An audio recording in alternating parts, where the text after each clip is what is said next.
Chapter 455. Late at night, snow rustled down.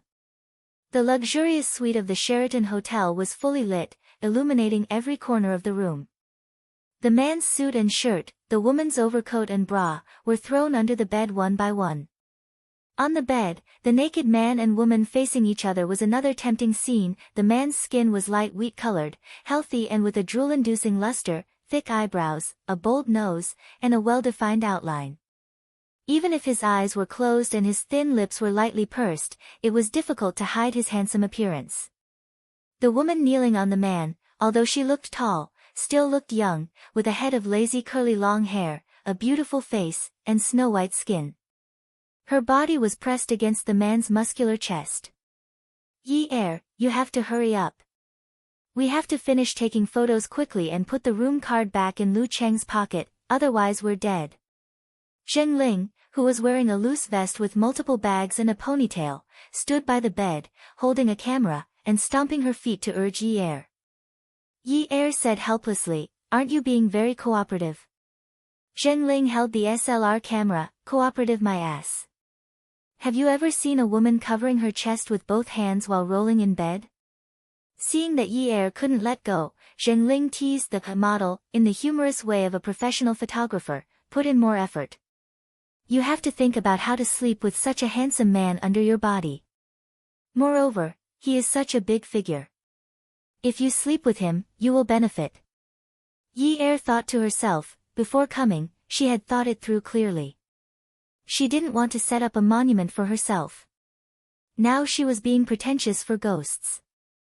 With this thought in mind, she cooperated with the camera and pressed her soft chest against the man, posing a seductive posture in her imagination, and said self-deprecatingly, "I wanted to sleep with him, but unfortunately, I drugged him with the wrong drug. I shouldn't have given him hallucinogens, but a stronger aphrodisiac." Yi-er's hair was drenched in sweat due to her nervousness, and this kind of effect made people think that it was the product of the love affair. Zheng Ling continued to use teasing to distract Yi-er's attention, but the work of taking photos still didn't stop. "Since it's hallucinogens, then you have to use all means to kill him. If that's the case, then you have to do everything you can to kill him. Don't show any mercy." Her trembling pink lips moved to the man's sexy thin lips, and her slender fingers pointed, indicating for the photographer to press the shutter. After hearing the sound of ka, Yi-er knew that another set of seemingly passionate photos had been completed. "If I was the person who was drugged today, the possibility of rape would be very high. Even if I wanted to rape him now, he's lying like this, there's no tool." After Yi-er finished speaking, she even pulled on the pants that she and the handsome man had not taken off.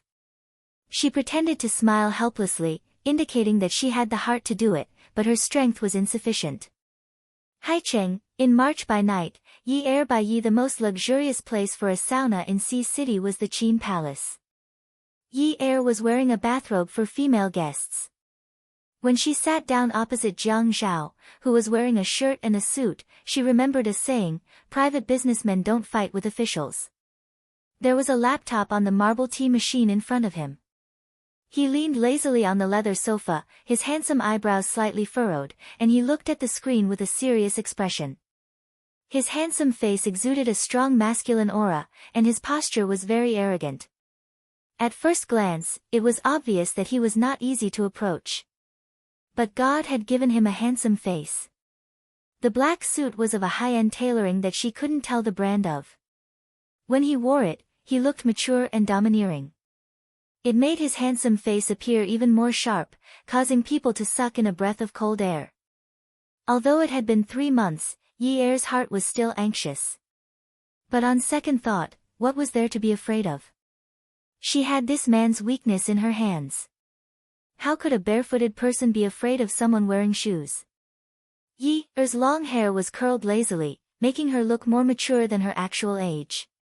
Her sitting posture was with her legs together, slightly tilted, and her hands were placed perfectly on her thighs. Her back was straight, and she did not speak first, showing that she was well educated. Jiang Zhao's gaze moved away from the computer screen and looked at Yi-er. His lips curved into a mocking smile. His voice was low and rich, and his tone was mischievous. Miss from Yun University is sitting so dignified. This will make me mistakenly think that you are trying to leave a good impression on me. Yi Er knew that Jiang Zhao was very scheming, so when they took the photo, she changed the bedsheets, and then deliberately waited for 3 months. When they met in the sauna, her things had already been deposited, so he didn't have to worry that she would harm him. And from the fact that Jiang Zhao didn't change into a male bathrobe, it could be seen that he had a close relationship with the senior management of this place. But there was no turning back.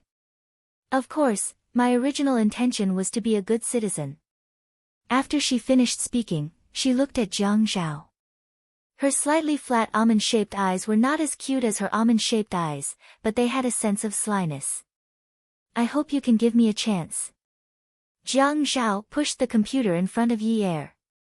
A flirtatious photo with cartoon bedding as a battlefield appeared in front of Yi Er.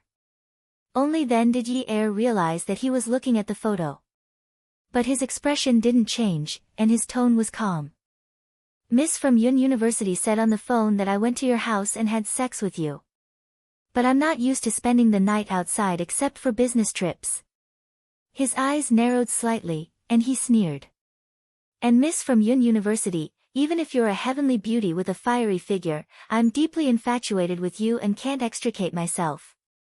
No matter how strong my taste is, I can't let someone stand beside me with a camera that weighs several kilograms and flash it for me. His handsome face suddenly stopped smiling, and he asked coldly, tell me, where was this photo taken? Yi Er's heart thumped. Jiang Zhao's confident and calm manner made her flustered, but she didn't dare to look at him sideways, for fear of losing confidence, and even more afraid of being seen through by him. She naturally knew that Jiang Zhao wasn't praising her for her heavenly beauty and hot figure. He just wanted to ridicule her and say that he didn't like her. She felt that she wasn't facing a person at this time, but a sword, an ancient sword made of high-quality bronze, with exquisite patterns, noble origins, amazing value, and pleasing to the eye. But she didn't dare to hold the hilt and draw the sword, for fear that once the sword was unsheathed, it would carry a heavy murderous aura and kill the person holding the sword. I want to make a deal with you. She lifted her small face and forced all her confidence into her cunning almond eyes. She stared steadily at the man in front of her without averting her gaze for a moment. For Yun Hongwei. Jiang Zhao didn't ask a question, and Yi Er pinched her leg again. She suddenly felt that she was too inexperienced. She braced herself and said, yes. The man's tone was contemptuous, as if he was just asking casually. What's the condition? Reduce his sentence. Jiang Zhao looked straight at Yi Er, trying to see guilt in her eyes. Do you want to serve your sentence outside prison? Or do you want to reduce his sentence from 20 years to 15 years, then 10 years, 5 years, 3 years, and then release him after 1 year? Yi Er's slightly slanted toes trembled unconsciously, and she couldn't stop shaking. At this moment, it was as if she had been locked in a dark room. Around her, people kept telling her that her feet were bleeding, her ears were broken, and her eyes were blind. But other than the other person's voice, she didn't know anything else. She didn't know whether the other person was a friend or foe, whether they wanted to save her, or whether they wanted to kill her. Jiang Zhao's gaze was direct at first, but then it became fiercer and fiercer, forcing Yi Er to take a deep breath. In her heart, she decided to throw caution to the wind. If you don't help me, I'll spread all these photos. I don't care about my reputation anymore. At most, I'll just smash the jar. What evidence do you have to prove that the man in these photos is me? Yi Er was just about to defend herself, but Jiang Zhao didn't give her a chance. He leaned forward and narrowed his eyes slightly. A dangerous aura pressed down on Yi Er, and his tone became aggressive. Based on the fact that a man who is always under pressure with his eyes closed has half a mouth similar to mine. Eyelashes. Half a nose. Based on the fact that I have a so-called bad taste, and that I like to have a professional photographer record beside me when I'm with a woman. Yun University's Miss comes from a rich family. Don't you have at least the ability to think logically? What is the contrast of these photos? How good of a light source does the room need to have such an effect? Or is it that Yun University's Miss wants to work with your elven photographer friend to drug someone to achieve the goal of blackmail? After failing to blackmail someone, you want to spread these lewd photos? Yun University's Miss wants to visit someone in prison for a long time. Does she have to use such an extreme method to destroy herself? Looks like your 9-year-old brother can already be independent. Otherwise, how can you be so open-minded? Powerful Novel, Hung Cha 866. Chapter 456. Jiang Zhao sat up straight again and said calmly, I forgot to tell you that Lu Cheng is on vacation now. If necessary, I think we should investigate him. Yi was so shocked by Jiang Zhao's words that she couldn't regain her senses. At this moment, the phone in her bag started to sing. Yi took it and saw that it was a call from her good friend, Zhengling. She picked it up and heard Zhengling say anxiously, Yi I stepped in *T today. Early in the morning, people from the Industry and Commerce Bureau, the Tax Bureau, the Fire Department, and the Labor Bureau all came. They checked the license, the invoices, the wiring, and the labor contract. They said that I evaded taxes, that the wiring is dangerous, and that I didn't pay Social Security for all my employees. I'm afraid that I can't continue operating this studio. I'll even get sued. Yi looked at the calm man opposite her. After comforting Zhengling and hinting for her to delete the photos, she hung up. Then, she collapsed on the sofa. It turned out that those who were barefooted had to be afraid of those who were wearing shoes, especially when there was an iron plate in front of you. Jiang Zhao, this iron plate, had kicked her feet until they were swollen. She boasted that she came from a wealthy family and had seen countless upheavals. Even though she was young, she was clear about the dirty and despicable methods of the so-called upper class. She thought that she could completely handle it. But she forgot that she was only 19 years old. Now, her opponent was the third generation of a top wealthy family. Who wouldn't give face to the Jiang family in the entire East? And who would dare to offend the Qin family in Haicheng? He had the strong economic power of two families behind him. He had the solid political background of two families. He also had rich life experience and social experience. At most, she had been pampered in the past, but he was the one who was truly outstanding. She had never thought that she would be defeated by Jiang Zhao when she wanted to threaten him. Zhengling's studio, Lu Cheng's future, Jiang Zhao patted his sleeves, and the white dots in his dark eyes became sharper and sharper. Miss from Yun University, the next time you do something, you must think about who you can threaten and who you can't. Even if you break the jar, you must know who you're breaking it in front of. Jiang Zhao suddenly paused. The glint in his eyes was like an unsheathed sword, pointing directly at Yi. Do you think that I, Jiang Zhao, have no choice but to enter politics? Yi's heart skipped a beat. Right now, she couldn't take a single step forward. Otherwise, she would die without a burial place. Furthermore, the person who would be buried with her was the most important person she had left. Her purpose for coming here had changed from threatening to being threatened. Don't touch them. The sharpness in Jiang Zhao's eyes slowly receded, and his tone returned to normal. Oh. I won't mention the photos again. Photos?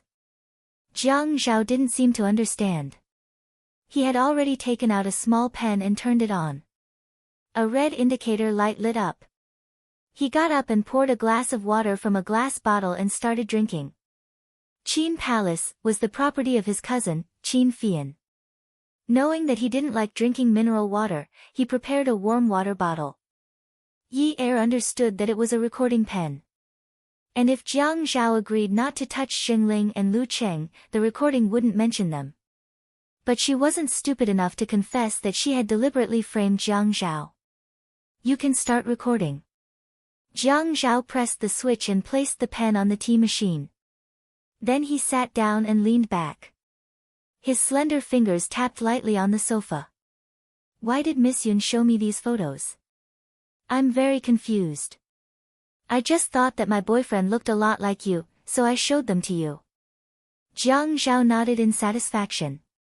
His narrowed eyes seemed to be telling Yi Er, Miss Yun is indeed a smart person. She raised her eyebrows. Oh. So he's your boyfriend? Yes, we took these artistic photos at a photography studio. Don't young people like these things? The effect isn't bad, right? Young people's views are indeed forward. But next time, don't post such intimate photos everywhere. It's not good for your image. He sounded like a parent. And when Yi Er saw Jiang Zhao's scheming, she couldn't help but want to kill him. She regretted not taking off his pants and taking a photo of his lower body. Perhaps that would have provoked him. Now she realized that sometimes, it was better to break one's moral integrity. It was obvious that a kind woman would not have a good ending. Yi Er saw Jiang Zhao tugging at his tie. His face was slowly turning red, and he looked like he was very hot. There were beads of sweat on his forehead, and his breathing seemed abnormal. His brows were tightly knitted together as if he was enduring something. Jiang Zhao pulled off his tie and threw it on the sofa next to him. Then Yi Er saw him take off his suit and threw it over as well. Jiang Zhao looked at the water in the glass jar and cursed. He took out his cell phone and dialed a number. When the call connected, he scolded sternly, Qin Fian. What the hell are you doing? Brother. I've never seen you invite a woman to my place. I'm just adding some spice to make it more interesting. Take your time. I'm hanging up. There was a busy tone on the other end of the line. Jiang Zhao angrily smashed the phone on the tea machine. Damn it. Jiang Zhao unbuttoned 3 buttons on his shirt, and his skin was exposed. It was a light wheat color with a healthy glow. His chest was heaving up and down violently, and his firm muscles could be seen. Jiang Zhao's gaze deepened as he looked at Yi Er. The female guest robe of Qin Palace had a kimono-style collar. She was a little thin, and the collar was empty in front of her chest. There seemed to be a pair of soft breasts that were about to jump out. Jiang Zhao shook his head. Yi Er heard Jiang Zhao's call and concluded that he must have been drugged. Why was he so unlucky? If he wasn't drugged, then he was drugged. But now, she was the one who was the most unlucky. Before she could react, she was suddenly pressed onto the sofa by Jiang Zhao. Her mind was blank, and she could only feel the man's hand firmly wrapped around the back of her head. He held it tightly and pressed it against his mouth with all his might. Then, his tongue barged into her mouth as if it had gone crazy. Her tongue was like a thief, and he chased after it like a police officer.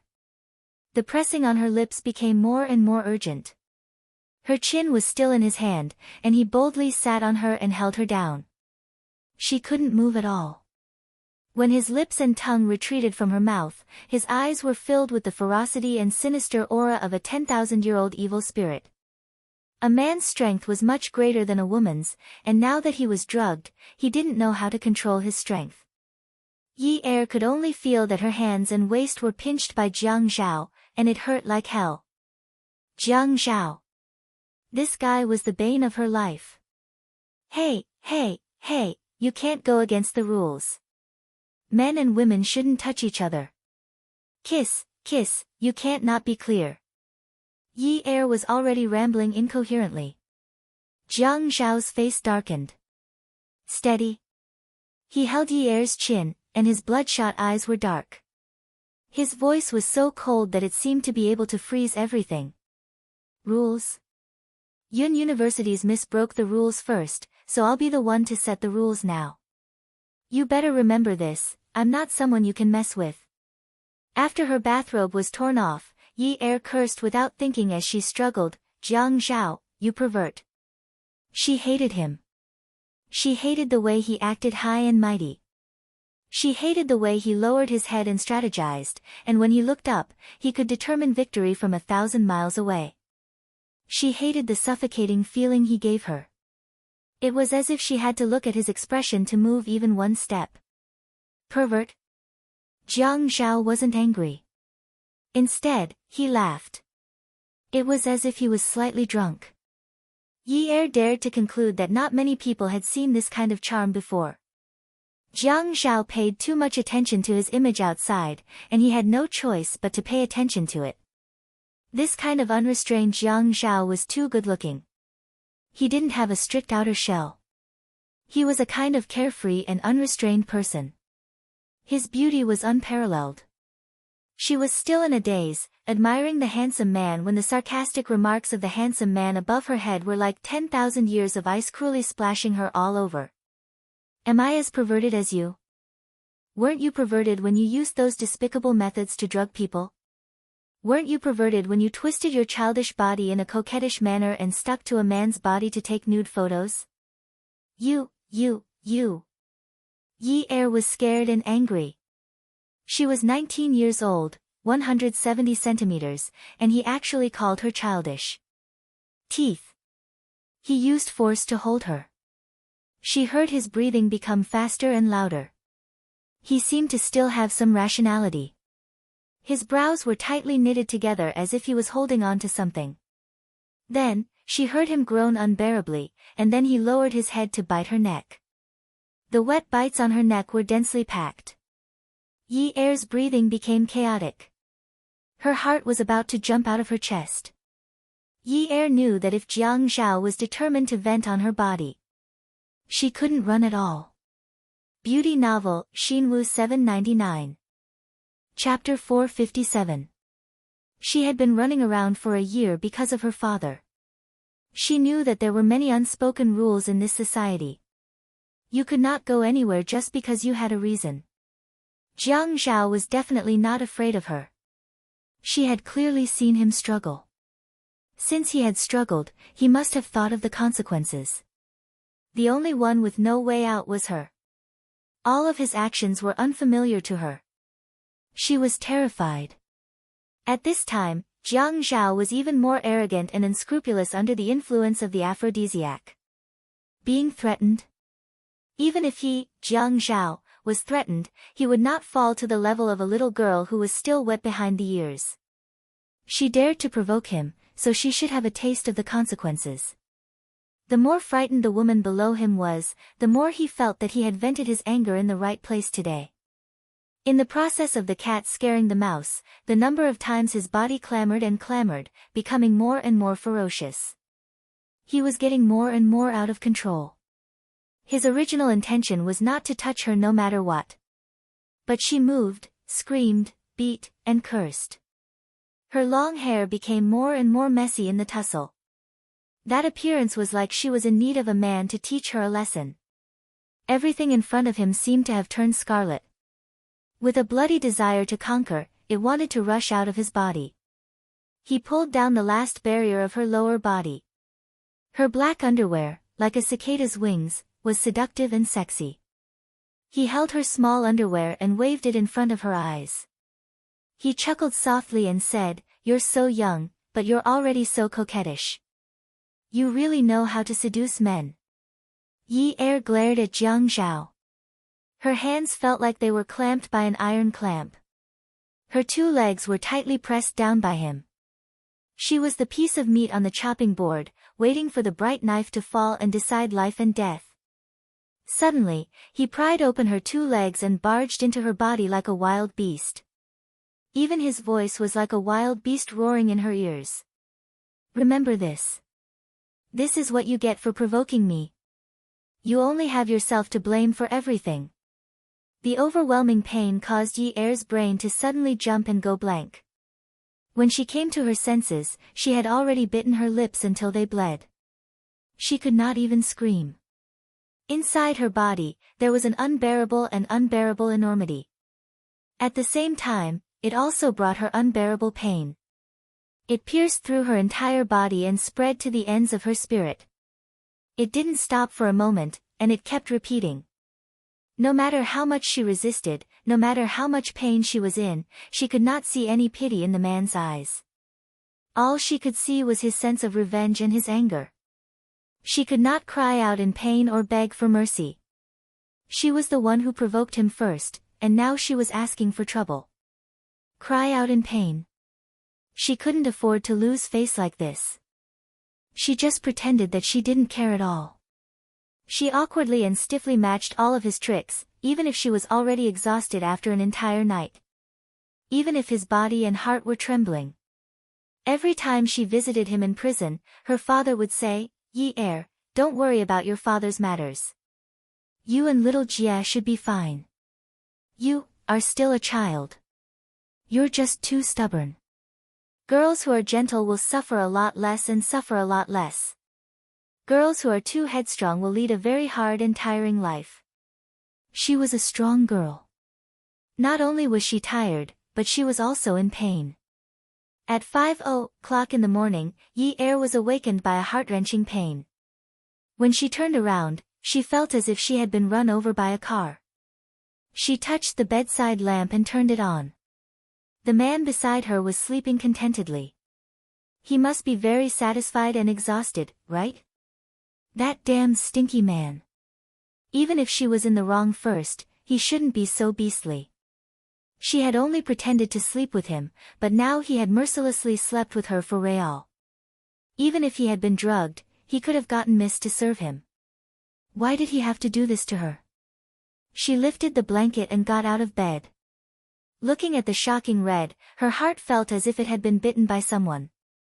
"Jiang Zhao, is this what you meant by the consequences of provoking someone who shouldn't be provoked?" He took out a small blade used to trim eyebrows and cut off the blood that belonged to her virginity. 6 months later. In September, Haicheng was hot and humid, but the night was colorful and charming. Peerless Beauty was the most expensive nightclub in Haicheng. The interior was magnificently decorated, and the cups were all crystal cups flown in from Italy. The customers here were either rich or respectable, and it was a membership system. The customers' information was kept confidential, and the elevators in each private room led to a dedicated garage in the parking lot. It wasn't a place where money could be used. The ladies here were said to be the prettiest in the country, and they were also the most educated. Although many of them got their diplomas from advertisements on telephone poles, to men, it was a face-saving project. Whether it was real or fake, there weren't many who were stupid enough to check it out. Yi Er was wearing a waiter's uniform. She held a tray of wine with one hand and was about to go to the bar to collect the wine.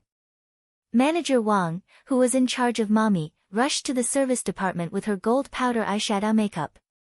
She looked at department head Lin, who had light makeup on. "Ayo, my Gigai, my savior. What are you doing? What are you doing?" Department head Lin looked at her with disdain. "Oh, isn't this a desperate situation? I'm here to ask my lover for help." It turned out that tonight's business was too good. There were only a few ladies left, and in the Zhaojun VIP private room, there was a group of customers who couldn't be offended. They were clamoring to order a handsome guy for a beautiful man. The private rooms in Peerless Beauty were all named after famous beauties in ancient times. It always made the men here feel that they were blessed. Moreover, the rule here was to let the customers have fun. How could they not fill up the place? If they didn't have Miss, they couldn't afford to lose face. Fortunately, the group of people who wanted to order Miss had already ordered. The others didn't seem to need anyone to accompany them. They just found a few prettier and taller girls to fill up the place. There were a few beauties in the service department. How could Manager Wang bear to let them go? Yi Er was naturally chosen. Yi Er wasn't willing at first. She came to work from Monday to Thursday when her brother was in boarding school. She wasn't an official employee, so there was no need for her to work so hard.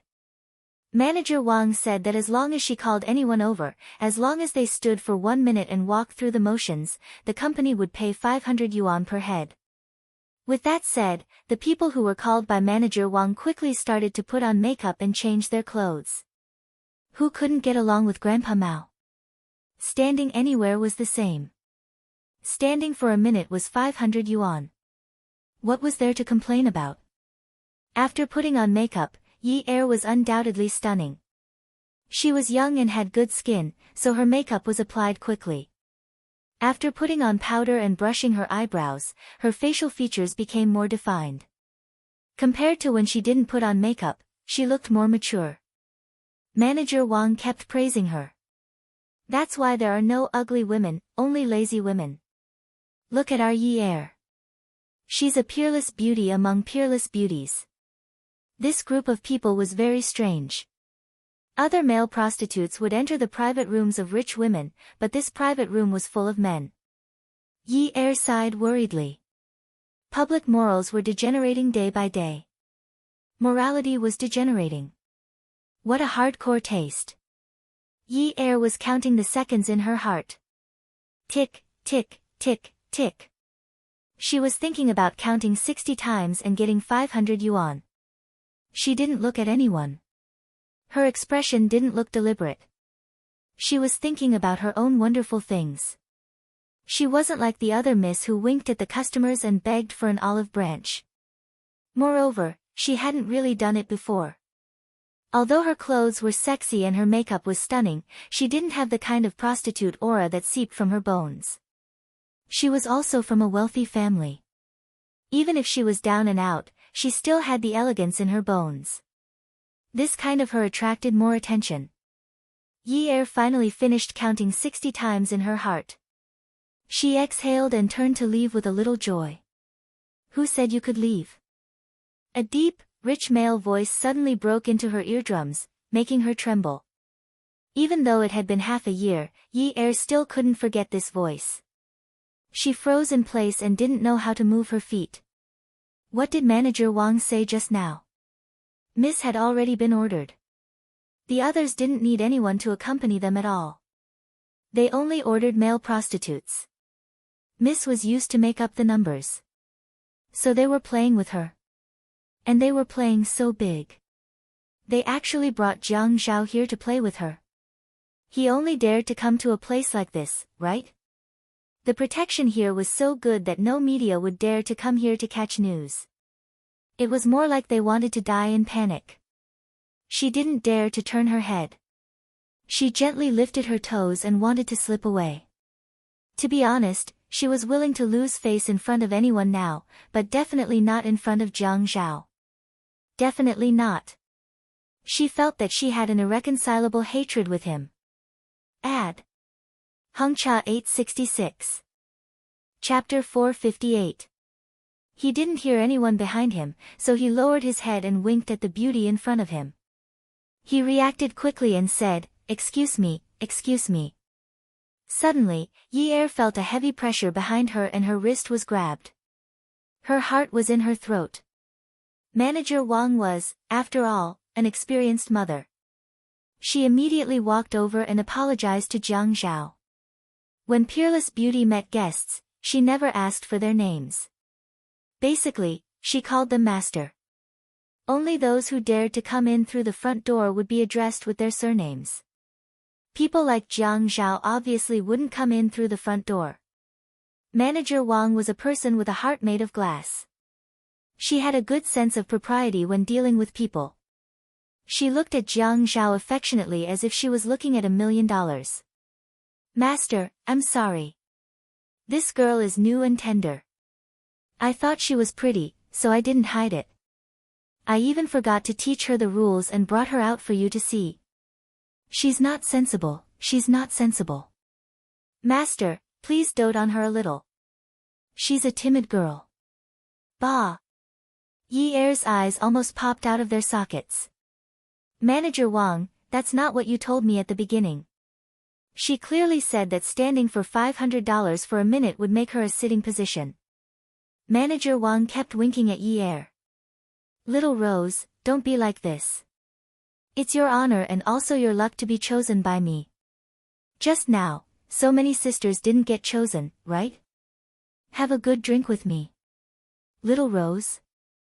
Bah! She already had a stage name for her. Little Rose? Why not Red Peony? "Hey, Manager Wang," Jiang Zhao pulled Yi Er's wrist and pulled her towards his chest. Yi Er bumped into Jiang Zhao's hard flesh wall and felt dizzy. Yi Er was tall to begin with, and she was wearing high heels, so she stood out among the group of women. At this moment, she lifted her head slightly and saw the tip of Jiang Zhaoying's nose. She lowered her eyes slightly and saw him pursing his thin lips. However, the words that came out of his mouth were extremely harsh. "Little Rose? Such a vulgar name, it really suits you. Manager Wang couldn't help but, pfft. This sudden loss of self-control made him feel extremely ashamed. He hurriedly said that he would punish himself with 3 cups of wine.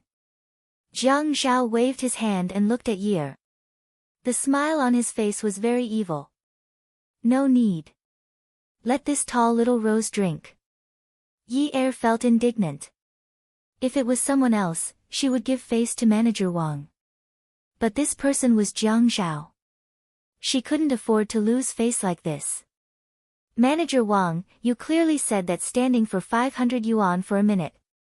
Why do you want me to accompany you to drink? Manager Wang was so anxious that he stammered. $500 per minute? The disdain in Jiang Zhao's eyes deepened. He took 2 steps back and looked at Yi Er from head to toe. 500 per minute, 30,000 per hour. It's 10 o'clock now.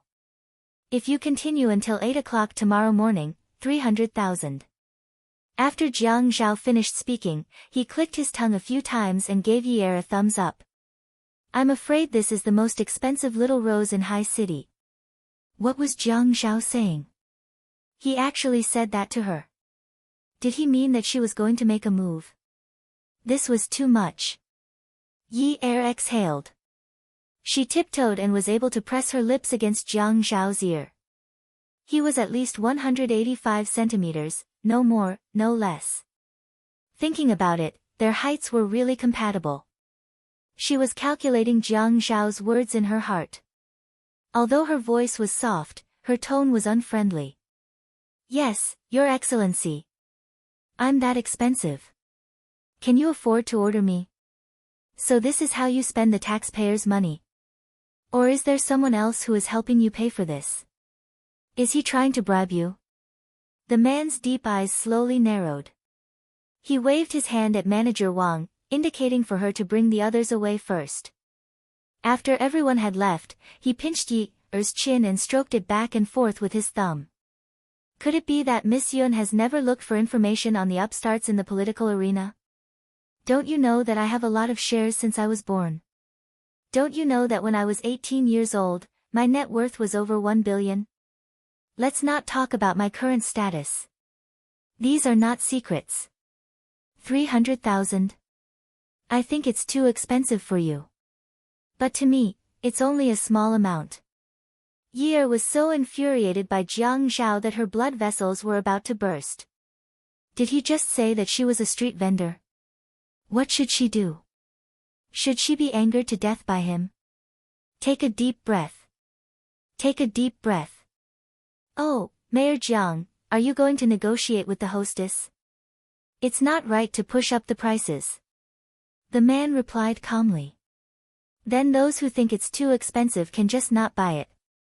No one is holding a knife to anyone's neck. The woman rolled her eyes at the man. The man smiled and said sarcastically, I am telling you that you must be realistic when doing business. If the price is too high, there will be no supply. Yi Er felt that she was on her last breath, and her life was hanging by a thread. This B***** had insisted that she was a prostitute. He still treated her like a cabbage. It's as if she was worth less than a pound of cabbage. I am willing to wait. Even if the currency will depreciate, I will wait until I reach the amount I want. Indeed, he had just said that she was a cabbage, and now, he really treated her like a cabbage. You think you are a house? Can it appreciate? The cabbage will rot if it is left for too long, and you still have to pay the sanitation workers to clean it up. Yi Er pushed Jiang Zhao away. This B*****. I can't be bothered with you. She turned and was about to leave. Jiang Zhao crossed his arms and looked up as if he was waiting for Yi Er to return. Then I need to ask your manager. What is the meaning of peerless beauty? What is the attitude of the miss that you asked to come in? Or is it that peerless beauty has recently trained you with a new skill, you want to resist but accept? Yi Er stopped in her tracks. She was cursing Manager Wang in her heart for giving birth to a son with no eyes and a daughter with eyes all over her body. Today, she was in deep trouble. The people who could open such a place naturally had a background in the underworld. Don't look at how Manager Wang looked like he was begging for help when he came looking for someone to pretend to be a lady. If any of the ladies here really offended the guests, then they would have to wait for their property to be confiscated. She had been working here for more than half a year and had seen a few cases of people disappearing from the world. She didn't have any background now, so she didn't want to end up dead on the battlefield or be beheaded. Jiang Zhao's eyes were too deep and complicated. Yi Er couldn't tell what he was thinking. Say it. What do you want? Jiang Zhao still looked calm.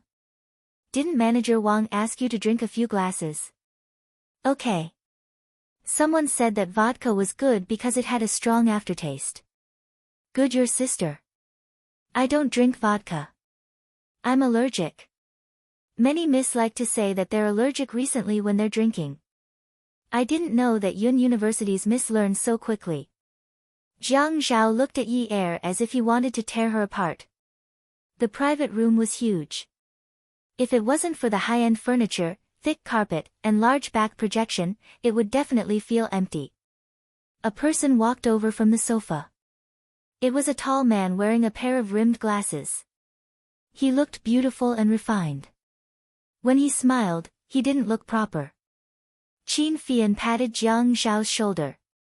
Brother, let's go and drink. Why are you standing there? Jiang Zhao got angry when he looked at Qin Fian, especially when he looked at Yun Yi and then Qin Fian. If it weren't for this guy, he wouldn't have turned from a victim to a perpetrator that day. Now, he couldn't even straighten his back. He couldn't speak tough words. He pulled Yi Er to an empty table in the corner. He turned and glared at Qin Fian. Go over there. I haven't settled the score with you for that bottle of water that day. Why are you looking for trouble? Qin Fian shrugged his shoulders and looked at Yi Er. He returned to his seat and pointed to the people sitting on the sofa. They were still curious about what was going on. He hinted to them not to touch the whiskers of a tiger. Yun Yi, let me ask you something. Jiang Zhao grabbed Yi Er's hand that was holding the crystal wine glass angrily. His handsome face seemed to have a determination to get to the bottom of the matter. That night, although you cut a hole in the bedsheet, there were still some bloodstains on the blanket. You. Yi Er looked at the man in front of him. He felt pain in his eyes. After that, he laughed as if he had heard the funniest joke in the world. Mayor Jiang, did you think that it was my first time? Ha, that day, I was only on my period and dirtied the bedsheet. It's so easy to earn 300,000 renminbi a night. Why should I keep that kind of money? Treat it as food? Jiang Zhao pushed Yi Er's hand away in disgust. His eyes darkened and became as cold as frost. Drink. Beauty Novel, Xinwu 799. Chapter 459. Yi Er knew that she couldn't win against Jiang Zhao. She was very smart and wouldn't use her weak feet to kick an iron plate. Now, she would never admit that she had given her first time to him. Why should he take advantage of her? Otherwise, she wouldn't have used the eyebrow trimmer to cut off the blood. She raised her head and the amber liquid flowed down her throat. It didn't have the spiciness of hard liquor or the sweetness of red wine. Vodka, to her, was poison. Even if she collapsed, there would be a manager to take care of her. It was good that she collapsed. She wouldn't have to be humiliated by this damned guy. Her temples began to hurt violently, and her eyes were a little dazed. The cup fell on the thick carpet, and there was a slight sound. As it swayed, she pointed at Jiang Zhao. Jiang Zhao, you forced me to drink the poison. You forced me. You're too vicious. The moment she spoke, she felt as if her head had been hit by a hammer. It was as if the world was spinning. How could she collapse? Her father was still in prison. It was very humid there. Her father had rheumatism. His shoulders hurt so much that he couldn't lift them. His legs hurt so much that he couldn't stand properly. He needed electrotherapy. Her younger brother was only 9 years old. He still had to study. Now that he was in a boarding school, she still had to earn money. She still wanted to send him to an elite school and bring him to high-end restaurants. She still had to wait for her mother to come back and ask her why she didn't want them. Why did she throw the burden of the family to her alone? She was too willful. She knew that she couldn't collapse, but she still drank all the wine. She was too willful. The handsome face in front of her became more and more blurry. She seemed to see him frowning in anger. It must be her hallucination. She couldn't support herself anymore. She lost her balance and fell backwards. Jiang Zhao, you're too vicious. She remembered it as if she had been repeating it. She vaguely heard someone calling her name. It was cold, as if she owed him money.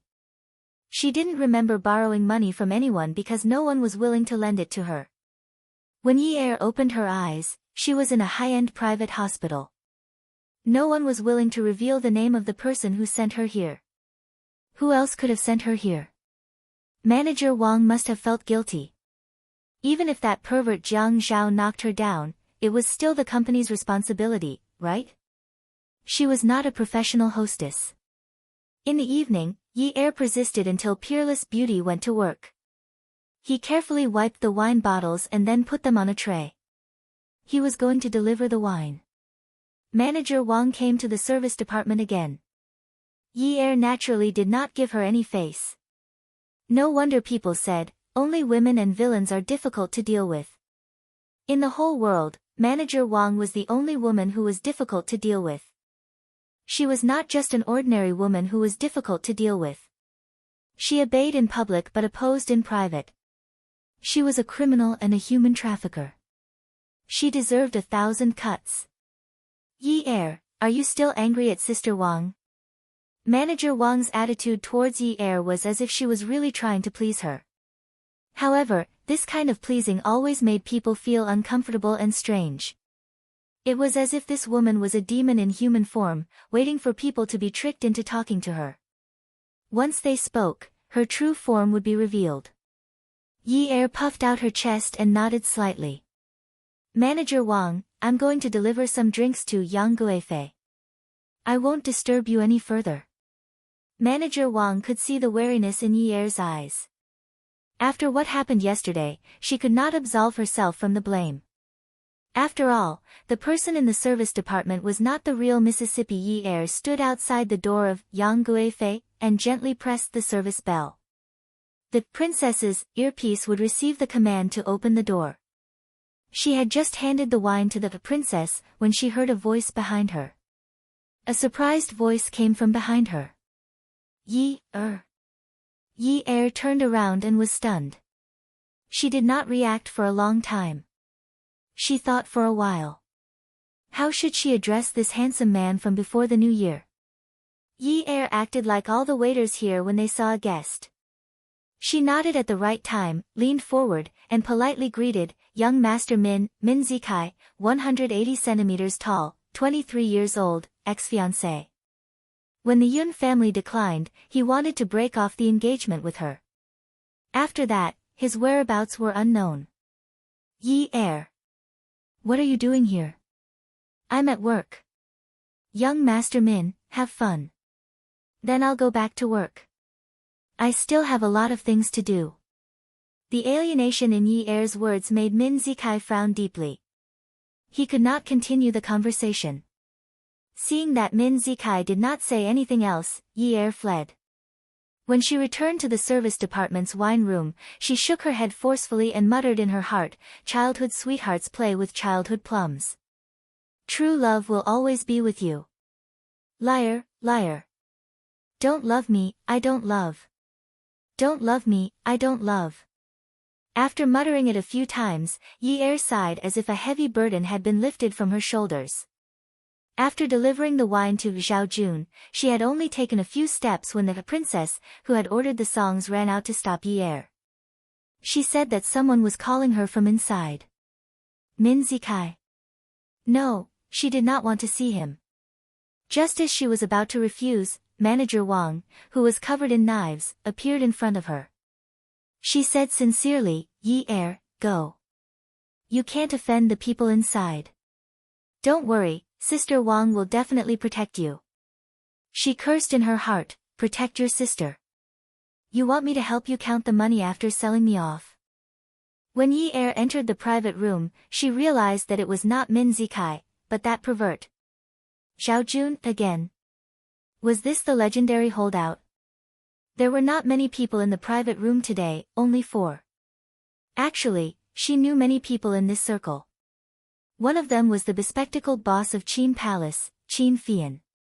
The handsome man with the tan skin was the eldest son of the Zhuo family, Zhuo Hao. The handsome but cold one was the second son of the Zhuang family, Zhuang Yichen.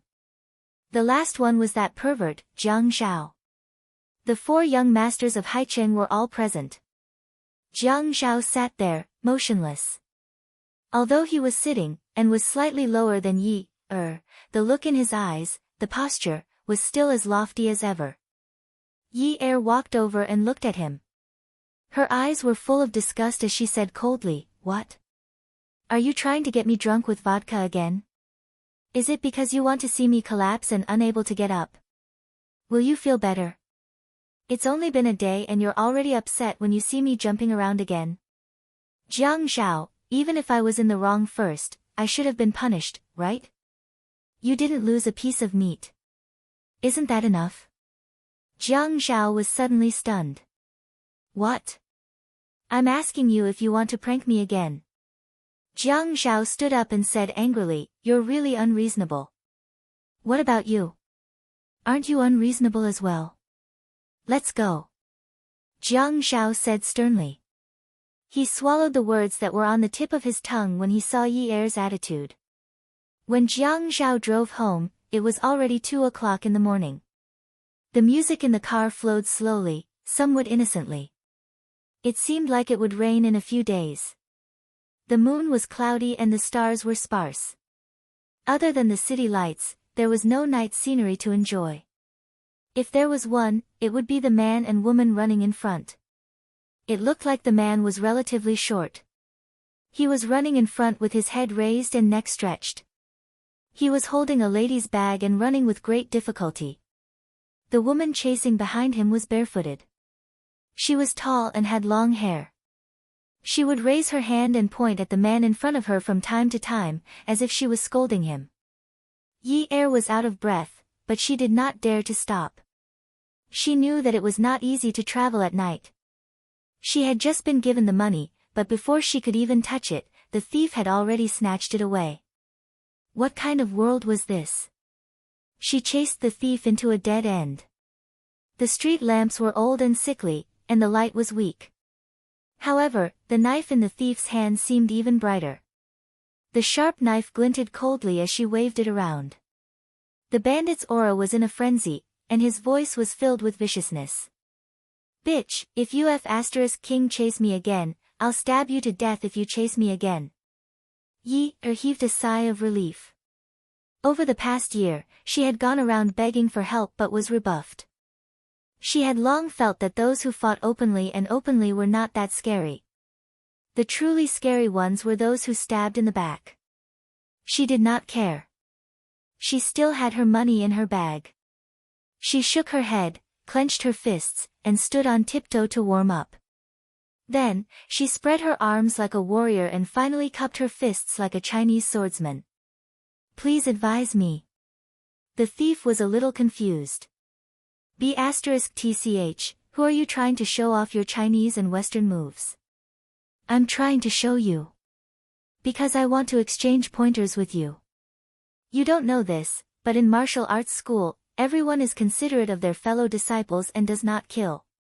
As the saying goes, don't go overboard. But what you're doing today is just right for me to defend myself. Isn't that what I want? Yi Er cursed herself in her heart for being cheap. Why did she ask for a fight? What martial arts school? She just wanted to see if this thief really dared to fight her. She was just bluffing. The fight came to an end after the bandits lost control and Yi Er's cries of alarm. Yi Er only remembered that the gangster was really desperate and jumped over the wall to stab her with a knife. She thought that she could block him and grab the knife, but in the end, she could only watch as the bright knife stabbed towards her, come and see, Songshu 566. Chapter 460.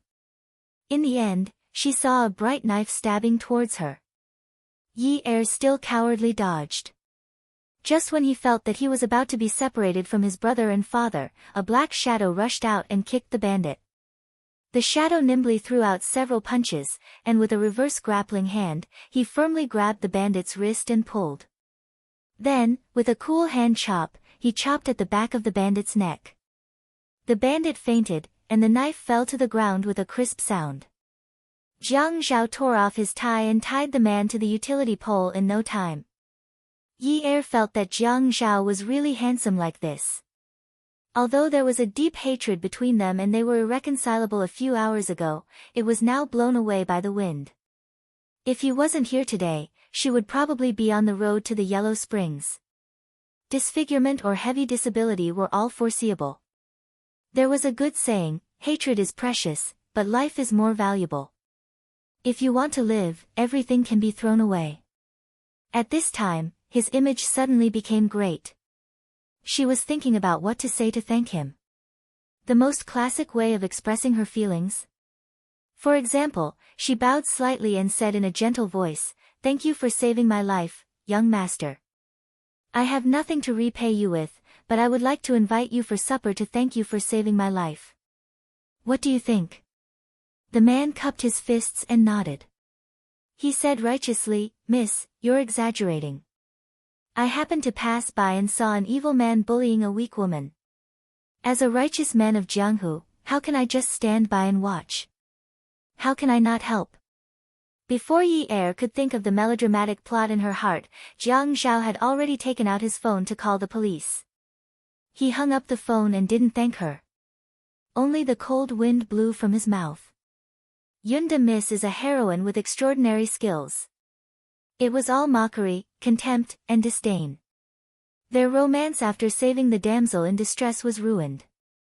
Experience told her that if she wanted to get pity from a venomous mouth, it was a pipe dream. Senior Jiang is astute and farsighted. He actually knew that there were bandits here and acted bravely. He is a real hero.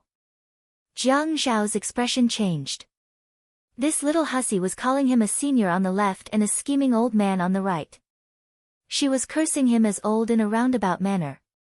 He was an official in the imperial court, and she actually called him a hero of the forest. It seems like Miss Yun can walk back on her own. I'll take my leave first. Only then did Yi Er realize that the blood under his bare feet had soaked the bricks on the ground. This alley was so deep that Jiang Zhao definitely didn't want to take a statement. She didn't want to either. Which decent girl wouldn't go home at 2 o'clock in the morning? If the police came to investigate one day, her brother would be worried. Seeing that Jiang Zhao was about to leave, she immediately endured the pain and tiptoed to catch up with him. She tugged at his shirt sleeve and said, "You're a great man, so please don't hold a grudge against me. You're a good man to the end." Jiang Zhao looked determined to leave. Yi Er let go of all her reservations and clung onto Jiang Zhao's arm like a piece of plaster. She wouldn't shake her head arrogantly and said, "You can go." In the Peerless Beauties group, she was indeed misunderstood as Mississippi. It was only right for her to argue. The one at fault was Manager Wang.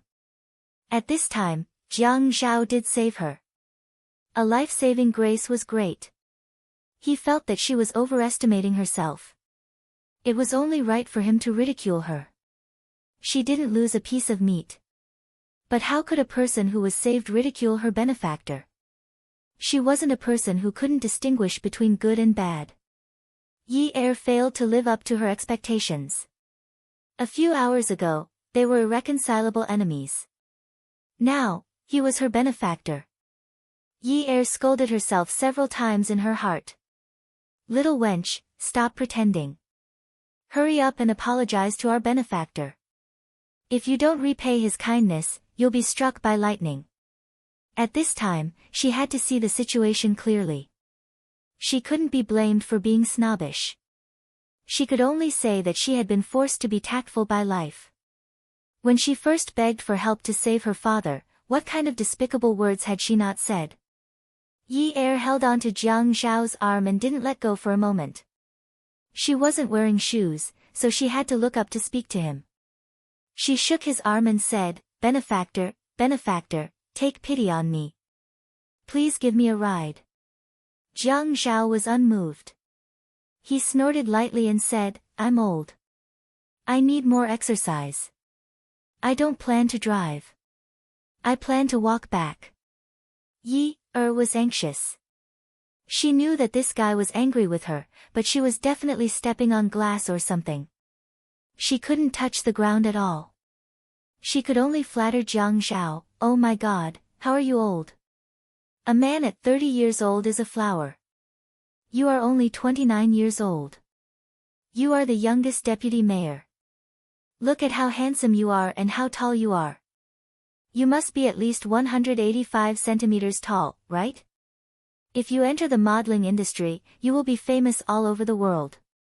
You will be more popular than all the young girls, beauties, young married women, old ladies." Jiang Zhao unnaturally slapped Yi Er's hand away. He frowned and said with disgust, "Where did you learn this from? Where did your arrogance go last night?" Yi Er frowned. "Sigh, didn't you feel that there was a grudge between us yesterday? Although I was in the wrong first, there is still a grudge between us. Also, I was not in trouble yesterday." Yi Er muttered the last sentence very softly, so that only she could hear it. After saying that, she immediately raised her eyebrows. "However, from today onwards, you are my benefactor. I have to treat you with respect and love. I won't retaliate when you hit me or scold me. Handsome, bring me away. When the police arrive later, I really don't want to be noticed. It will be so embarrassing if I am robbed in the middle of the night. Also, look at this." Yi Er immediately looked up and opened her mouth wide. She pointed at the wall and said, "I am a blabbermouth. If I say anything during the interrogation and affect the mayor's image, I will feel very sorry and reproach myself. After all, the words leniency for those who confess, severity for those who resist, will make me fearful." Yi Er looked down helplessly and secretly looked at Jiang Zhao from the corner of her eyes.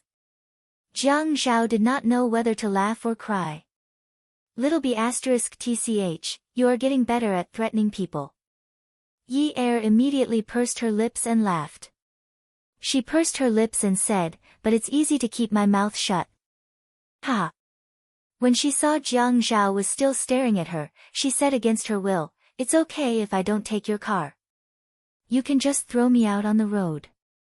Jiang Zhao looked at Yi Er's feet and raised his eyebrows. "Throw you out on the road? I can take a taxi to the hospital. It's only 5 renminbi, 5 renminbi. Haicheng's taxis start at 11 renminbi. What's the market price for 5 renminbi? I'm talking about taxis." Jiang Zhao laughed at Yi Er. "Yunyi, people say that a starving camel is still bigger than a horse. Handsome, people also say that a plucked phoenix is not as good as a chicken." Jiang Zhao had never seen Yi Er like this before. In the photos, she was so flirtatious and seductive. When she threatened people, she was obviously scared but pretended to be calm. When he saw her at the nightclub, she was dressed so sexily and had a calm expression. After he found out, she was like a hedgehog that wanted to go tit for tat. She drank all the alcohol that she could not drink in one gulp. It was only then that he happened to see someone chasing someone into a dead end. He knew that it was a robbery at night and instinctively came over to take a look. In the end, he found that she was actually fighting a psychological battle with the robbers. Now, in order to let him take her away, she actually did a 180-degree change in her attitude towards him. What a female monster. This dead look was really ugly and unbearable. If you sacrifice yourself heroically to catch a heinous robber in Haicheng, I think I can help you get in through the back door and give you a posthumous title of martyr or something. As Jiang Zhao said this, he had already bent down and carried Yi Er horizontally. Yi Er had long arms and legs. When she was picked up by Jiang Zhao, why did she feel like a small and lovable bird? The moon was blocked by dark clouds. The moon did not cause any trouble, so she did not fit the idiom of a small and lovable bird. How can I do such an immoral thing? That's not very good. I think the title of martyr should be reserved for a real hero. In the end, Yi Er got into Jiang Zhao's car as she wished. So you want to be a nameless hero? After getting into the car, Jiang Zhao could not help but mock Yi Er. Yi Er felt that she should make use of Jiang Zhao to treat her wound first. When they got home, she could turn hostile and deny everything. At that time, he could mock her however he wanted. Resentment was precious, but injuries were even more valuable.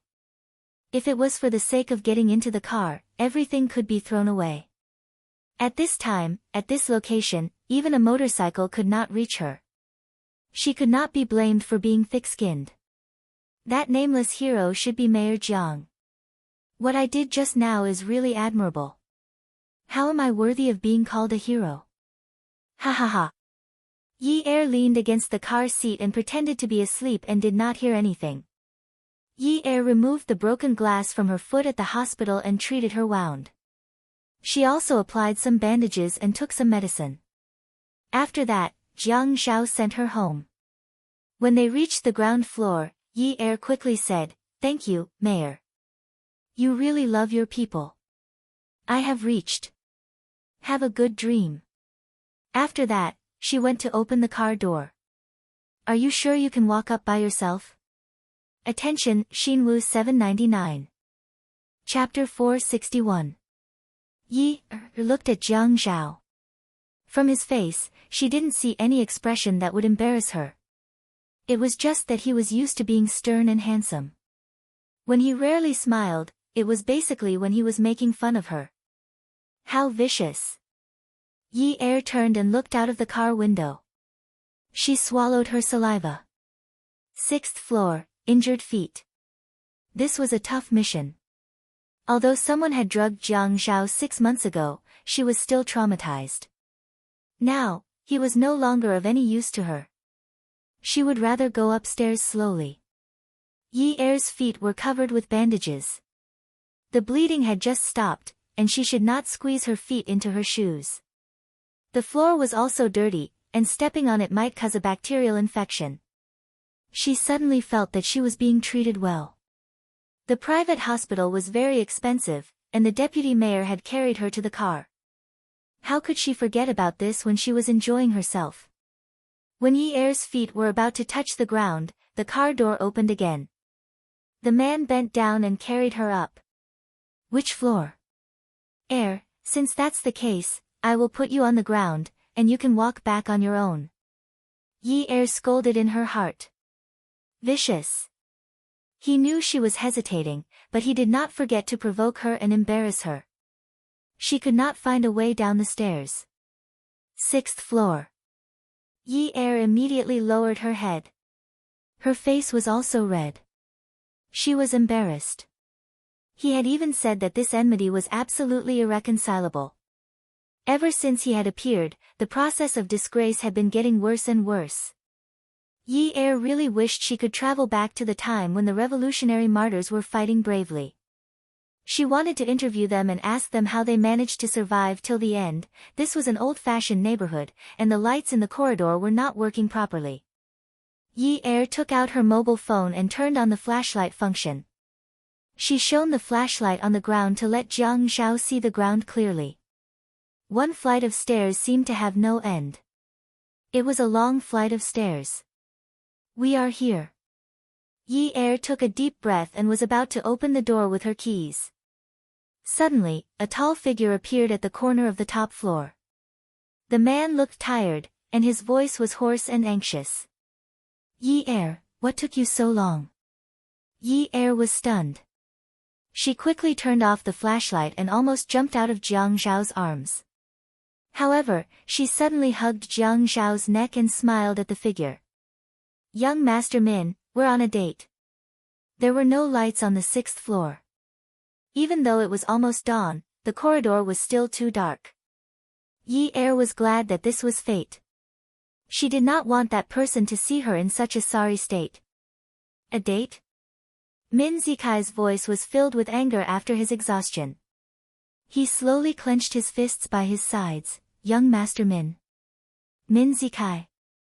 Even though Jiang Zhao could not see the emotions on the other party's face, he knew something was wrong. He had been used. Wasn't Min Zikai Yunye's ex-fiancé? All the rich and famous families were well aware of the fact that the engagement had been broken off. His status was not suitable to be used to create a scandal with her. Zikai, before he could explain himself, Yi-er's slender arms around his neck tightened. She suddenly raised her head and gave him a peck on the lips, making a soft sound. Ah Zhao, I'm so sleepy. Let's go in. Acting coquettishly. Jiang Zhao had goosebumps. Min Zikai could feel smoke rising from the top of his head. He must have taken the wrong medicine to worry about her. That was why he stayed up in the middle of the night to find out where she lived. That was why he kept knocking on her door. No one opened the door, so he waited here like a fool. He even saw Jiang Zhao carry her upstairs with his own eyes. He did not believe it and continued to wait. He was the most foolish fool in the world.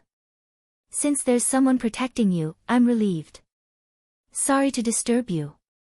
She listened to the sound of footsteps fading, turning, and fading again. She heard the sound of a car engine starting downstairs. Yi-er's body couldn't help but tremble. She bit her lips and struggled to free herself from Jiang Zhao's arms. She used her heels to stand on the door mat and opened the door. After entering the house, she pressed the light switch and turned around. She looked at the man who was frowning at the door. He must be holding a grudge against her for making use of him. Mayor Jiang, thank you. Not only thank you for saving me last night, but also thank you for not exposing me just now. It was hot and humid in September, and it was a little stuffy. Jiang Zhao felt that she was still a child after all.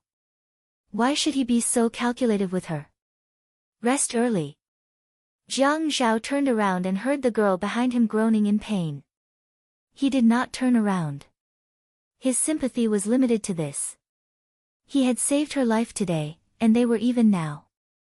Yi-er called Peerless Beauty to report her injury and applied for leave until Friday. She limped to pick up her younger brother, little Sijie. She explained for a long time that it was because she broke a bottle of soy sauce at home and accidentally stepped on it. When they reached home, the handsome and cool little Sijie put down his school bag and helped Yi-er to sit on the sofa. He turned around to boil some water and said coolly, "Can't you ask Sister Ling Ling to pick me up when my leg is unwell? I will be 10 years old after Lunar New Year. You don't have to pick me up in the future. I know which bus to take home." Yi-er immediately sat up straight. "How can I do that?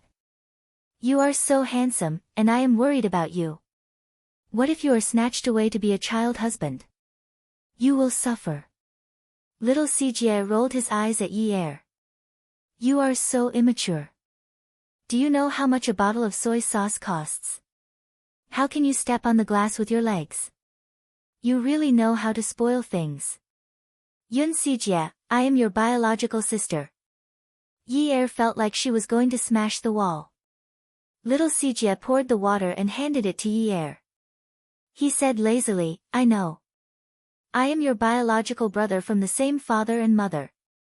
I have never doubted it." Every time Yi-er spoke to little Sijie, she would choke. When she heard someone knocking on the door, it was as if she had met her savior. She limped to open the door. When Yi-er saw her biological aunt, Zhou Yan, her face suddenly darkened.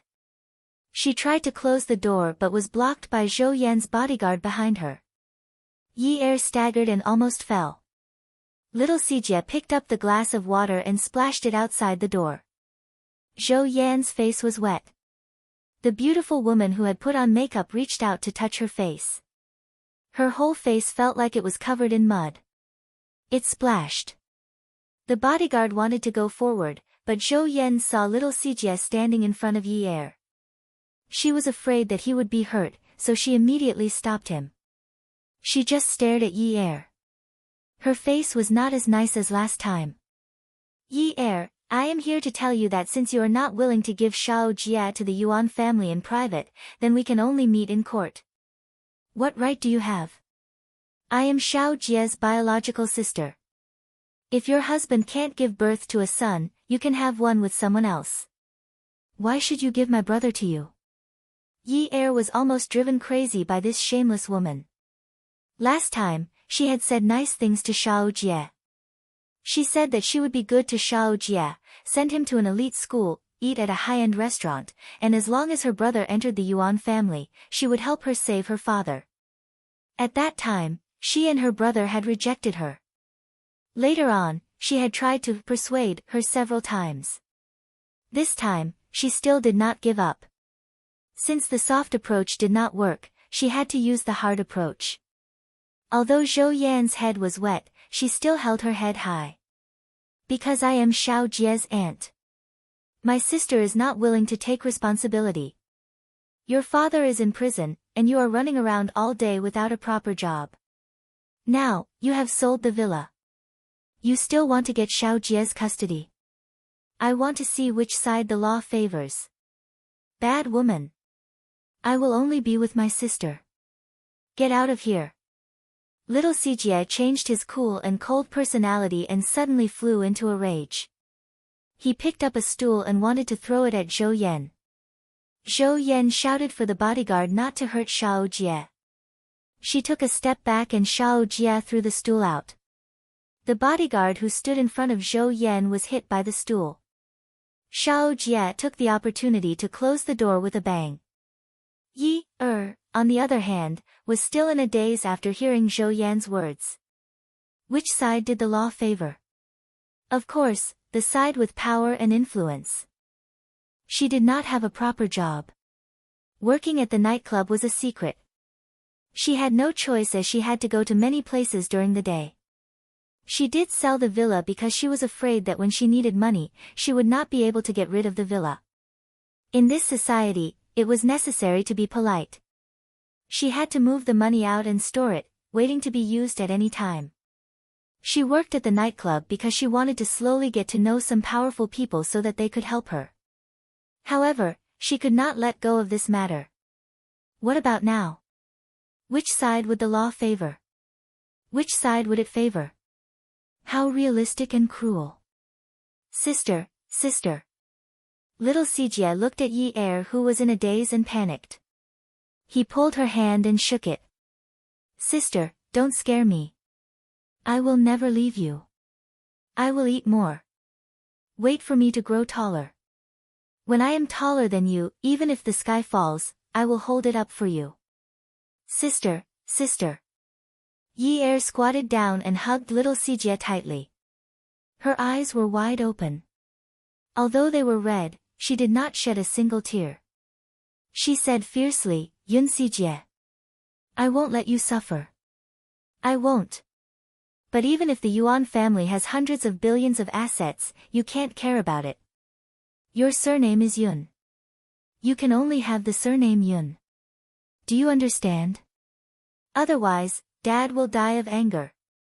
Welfare, Songshu 566. Chapter 462.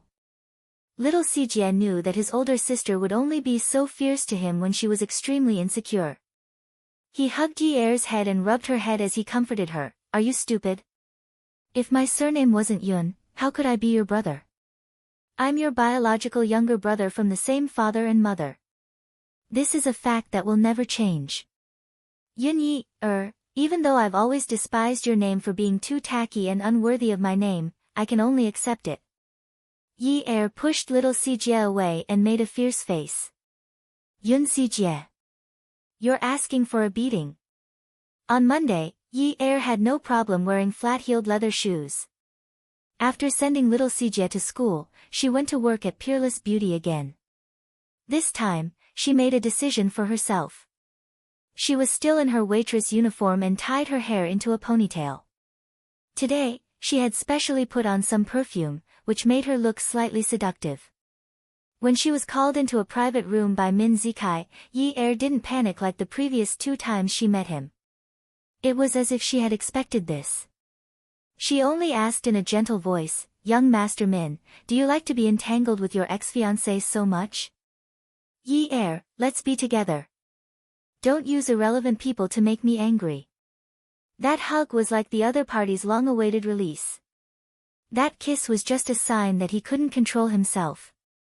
He was too focused. The feelings in her heart were still there. In front of her, she vaguely saw her childhood as pure as a lotus. Those days and nights, she longed to be his bride. Yi-er was held in Min Zikai's arms. She could feel his passion and deep affection. She could only respond to his absent-minded kiss. After a while, she struggled to free herself from him. I want you to help me. Are you willing? Min Zikai's voice suddenly turned cold. He frowned. Uncle Yun. Yi-er naturally wouldn't mention her father. Family Min was afraid of offending the Yun family, so they broke off the engagement. No, my younger brother. Hu Jinchang is infertile, and my aunt is going to court to take custody of Sijie. I don't have a father anymore, and I can't lose my brother. Min Zikai was moved and stroked her hair lovingly. Yi-er, don't worry. In the next 2 days, I'll register a company for you. You'll be the legal representative. I'll get someone to handle the company's business for you. I'll also find a supplier for you. This way, you'll have a stable career and income, and we'll win this lawsuit. Also, I don't want you to work in a place like this. Yi-er was stunned when he heard this. It was that simple. Did he mean to open a shell company for her? She was just a middleman selling goods to make money. She didn't dare to expect too much from Min Zikai. During those 2 days at home, she struggled with her thoughts. Why was she so stubborn? Many times, when she went to ask for help, some people who were old enough to be her father still looked at her and swallowed their saliva. She valued her dignity too much. But half a year ago, hadn't she been raped by Jiang Zhao? After meeting Jiang Zhao, hadn't she still begged him to take her out of the alley? If she still thought that she was virtuous, that she was still the rich young lady who could get whatever she wanted, then she was gravely mistaken. Yi-er, let's be together, okay? Okay. Yi-er understood that when he said, together, he definitely didn't mean marriage, but she still agreed. But I have a condition. Min Zikai rested his chin on Yi-er's hair and gently stroked it. Okay, tell me. I'll promise you anything I can do. I want Sijie's custody to be mine. Only then will we be together. Before that, you can't touch me. Min Zikai snapped out of his daze and felt an inexplicable pain in his heart. He held Yi-er's shoulders and pushed her away, looking at her carefully. Yes, she didn't believe him. She was using him. She was making a deal with him. He took a deep breath and said in a trembling voice, okay, I promise you. Yi-er added, before everything is settled, I still want to work here. Min Zikai clenched his fists and agreed, okay. However, 2 days later, Yi-er didn't see Min Zikai's shell company. Instead, she saw his mother, Mrs. Min, at her rented apartment. Mrs. Min was dignified and noble. She didn't want to enter Yi-er's apartment. She spoke gently and generously, Yi-er, I'll leave after saying a few words. Auntie, please speak, Yi-er politely greeted her and didn't force her to enter the apartment. Yi-er, don't blame Auntie for being nosy. You know that Zikai is a soft-hearted child. He wants you to lead a better life, so he's racking his brains for you. But you also know that your father's matter involves the interests of the government. Family Min is on the other side and can't make a move. You should have understood this back then. Yi-er took a deep breath and listened to Mrs. Min continue, if we hadn't sent him abroad back then, the trouble he caused would have made Family Min the second Yun family. Yi-er, you grew up together and are childhood sweethearts. He finally became sensible and promised not to interfere with the Yun family's matters in the future. That's why we let him come back. It hasn't been easy for the Min family in the past 2 years. Just take it that Zikai has been protecting you wholeheartedly since you were young. Let him and the Min family off, okay? Yi-er pursed his lips and blinked his slightly red eyes. Then he smiled and said, Auntie, it's getting late. You should go back first. Yi Er. Auntie, I won't look for Zikai again. Don't worry. Thank you, Yi Er. Mrs. Min had just turned around when she turned back. She looked troubled and said, Yi Er, don't tell Zikai that I was here, okay? Okay. Yi Er nodded and watched Mrs. Min leave before closing the door. She turned around and pressed herself against the door. She slowly fell and sat on the ground. She wasn't a qualified bad woman, even though she had sworn to be a bad woman a few days ago. But when she heard Mrs. Min say, let him off on the account that Zikai has protected you wholeheartedly since you were young, she couldn't harden her heart. She was too weak. In the past, her father was a mountain that she and her brother relied on. Now that the mountain was gone, she didn't have the ability to let her brother rely on her. Therefore, she needed to find a backer, a strong backer, a backer that others would give her some face when they saw her. She couldn't afford to delay. How good would it be if she had understood it earlier? She had some assets that she could use, but she valued too much. Jiang Zhao had said before that when you took off your clothes and climbed into a man's bed to take erotic photos, weren't you despicable? When you used those despicable methods to frame people, weren't you despicable? She was despicable. She learned how to drug people at a young age and took erotic photos to threaten people. Being raped was retribution. She was despicable.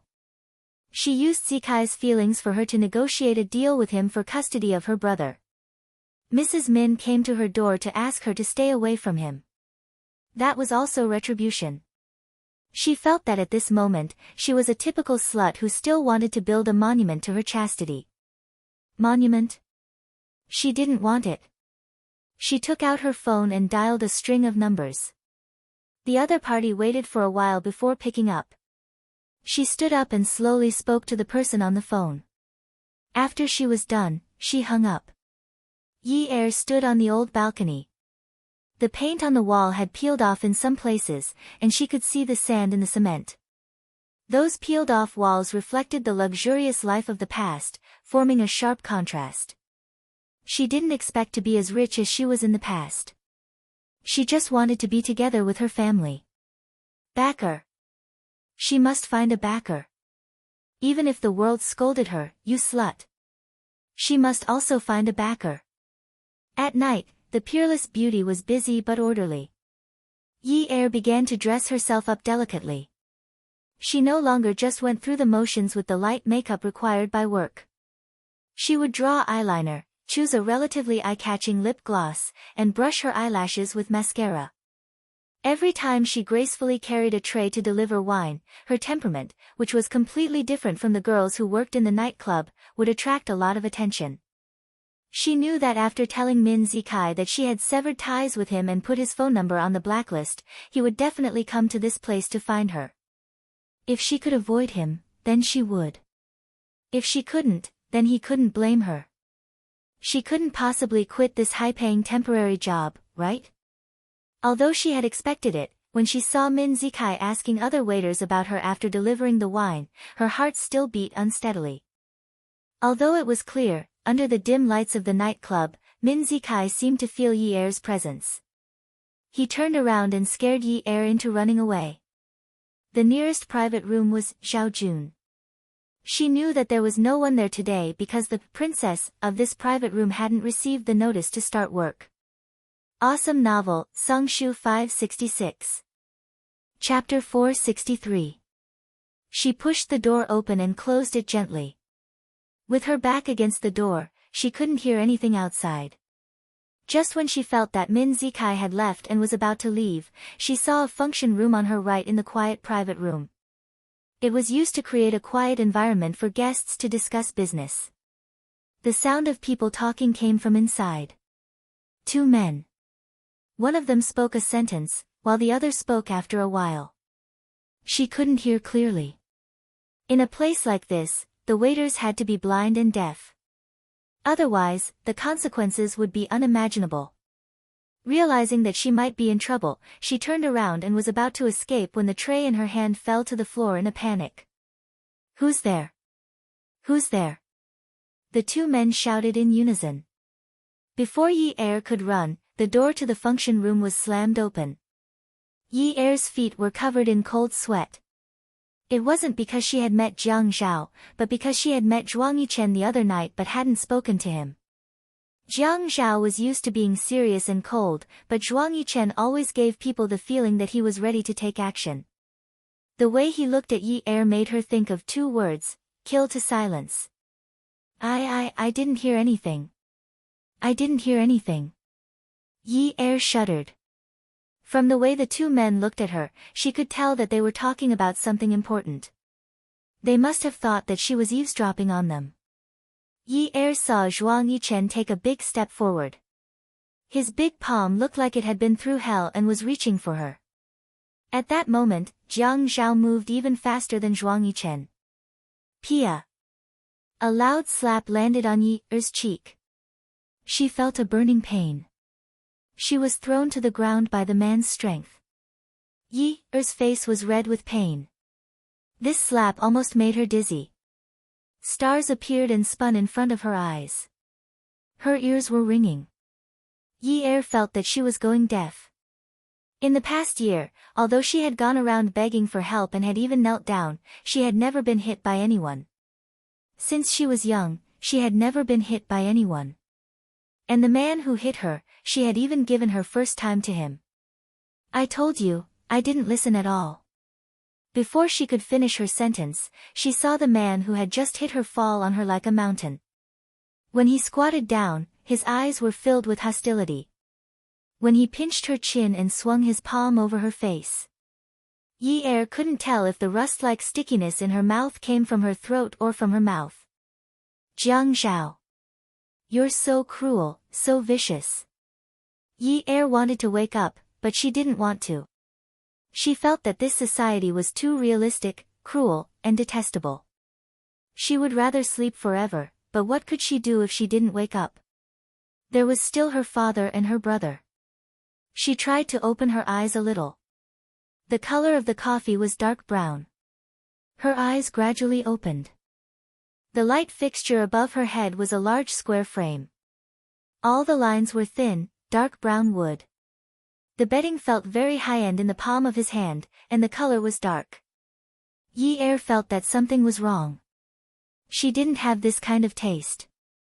The lights in her house were pink, the bed sheets were cartoon, the colors in her house were colorful, and there were countless dolls and dolls. It was dazzling, youthful, and childish.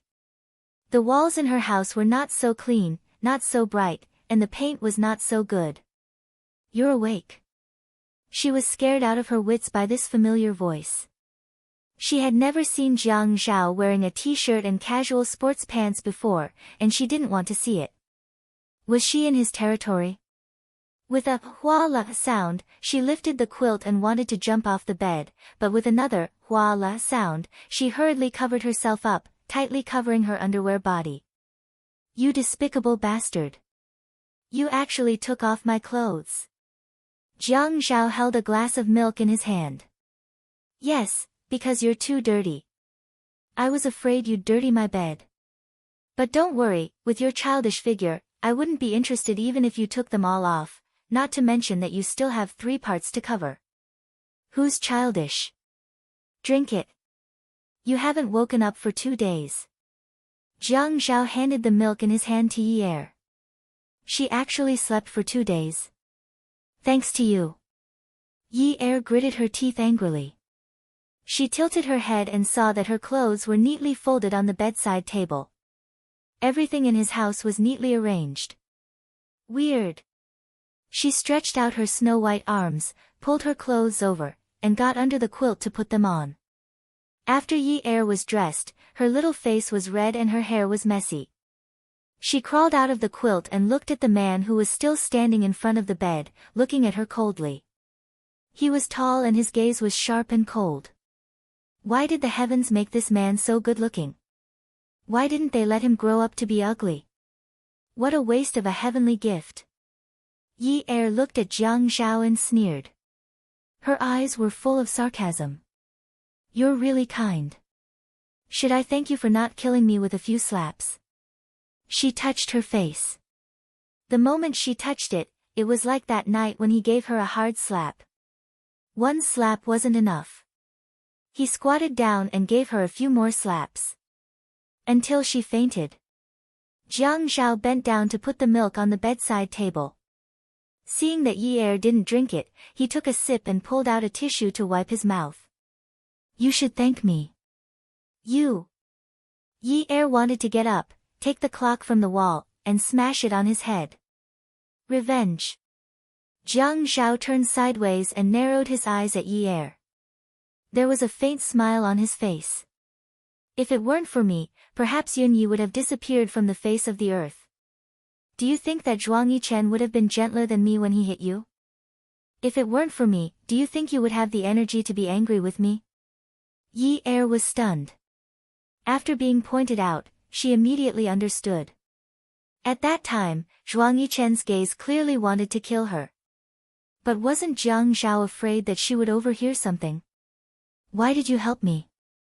Yi Er's voice was very weak, as soft as a mosquito. When she didn't hear a reply, Yi Er lifted her head and looked at Jiang Zhao. He was handsome and charming. When he wasn't smiling, his features were well defined. When his gaze darkened, it would make people feel fearful. At this moment, his gaze was gentle and didn't seem to be oppressive. The oppressive feeling was gone, but the words he said were too oppressive. There was also anger, humiliation, and all sorts of negative feelings. Yi Er looked at Jiang Zhao with his long arms crossed. He stood in front of her calmly and looked at her with a slight smile. Yeah. Actually, I helped you by mistake. Yi Er was unsatisfied, but she still didn't believe him. She frowned slightly and said, I don't believe you. Didn't you hit me because you were afraid that Zhuang Yichen would kill me and make me disappear from the face of the earth?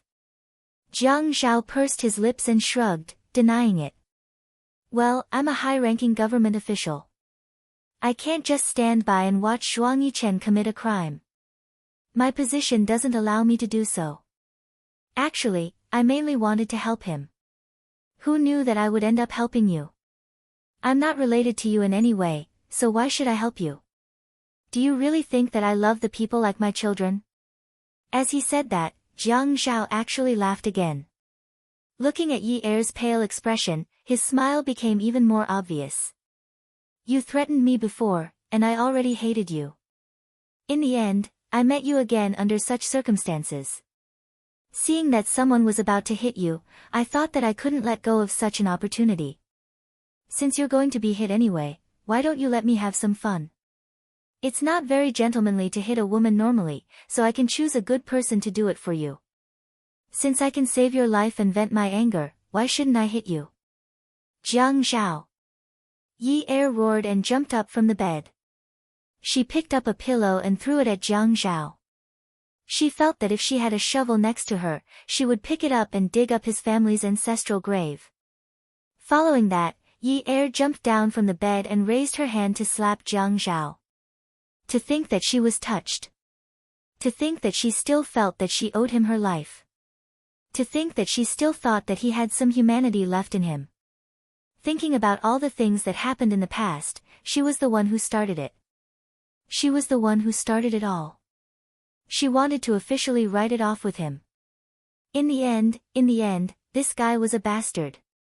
He helped her because he had such thoughts. What he meant was that a slap would have been enough. In the end, he directly knocked her out. Jiang Zhao didn't know that Yi Er was so shrewish. He thought that she was amazing because she had a sharp tongue. If he provoked her, she might turn into a wild cat baring her fangs and brandishing her claws. If she were a wild cat, it wouldn't matter. The taste was just right. But it just had to be a little leopard. This slap was not light at all. It was aimed at the empty space. There were always a few slaps that could land on solid ground. Yo, Yun University Miss is really a martial artist. No wonder you chased after a criminal with your bare hands. Jiang Zhao was a man after all. He dodged Yi Er with a few slaps. The mocking tone in his voice was obvious. Ad. Xinwu 799. Chapter 464. Bastard. How could Yi Er accept this? Jiang Zhao was taking advantage of every opportunity to insult and humiliate her. She couldn't just let it go like this. Hence, she rushed over and jumped up. Her arms wrapped tightly around his neck and her legs wrapped tightly around his waist.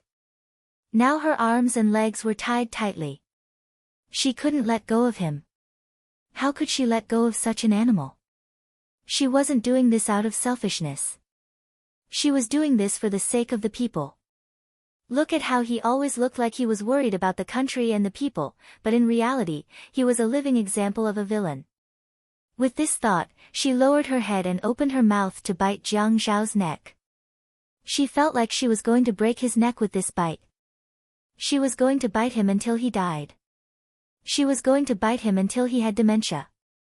She was going to bite him until he died without an intact corpse. When Jiang Zhao saw this, he was really angry. But luckily, his reflexes were extremely fast. He grabbed the chin of the person who was about to bite his neck. With a pull, he brought her back to face him. He narrowed his eyes and smirked. Bite? Are you a dog? I'll bite a dog. Oh, if you want to bite a dog, I'll go downstairs and catch one for you to bite. I'll bite a dog like you to death. You want to bite me? Jiang Zhao's other hand was already holding Yi Er's butt. If you want to bite me, bite here. As he spoke, he pulled Yi Er's chin towards his mouth. Fine, I'll bite. Yi Er didn't care if it was his mouth or his neck. She just wanted to bite him whenever she had the chance.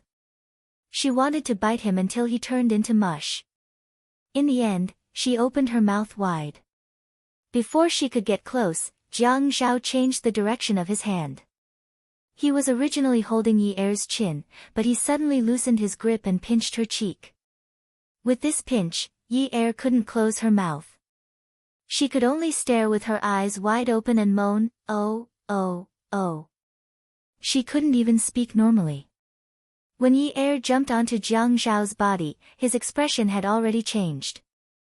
The two of them had had intimate contact before. Even though it had been half a year and he had been drugged at the time, that night had left a deep impression on him.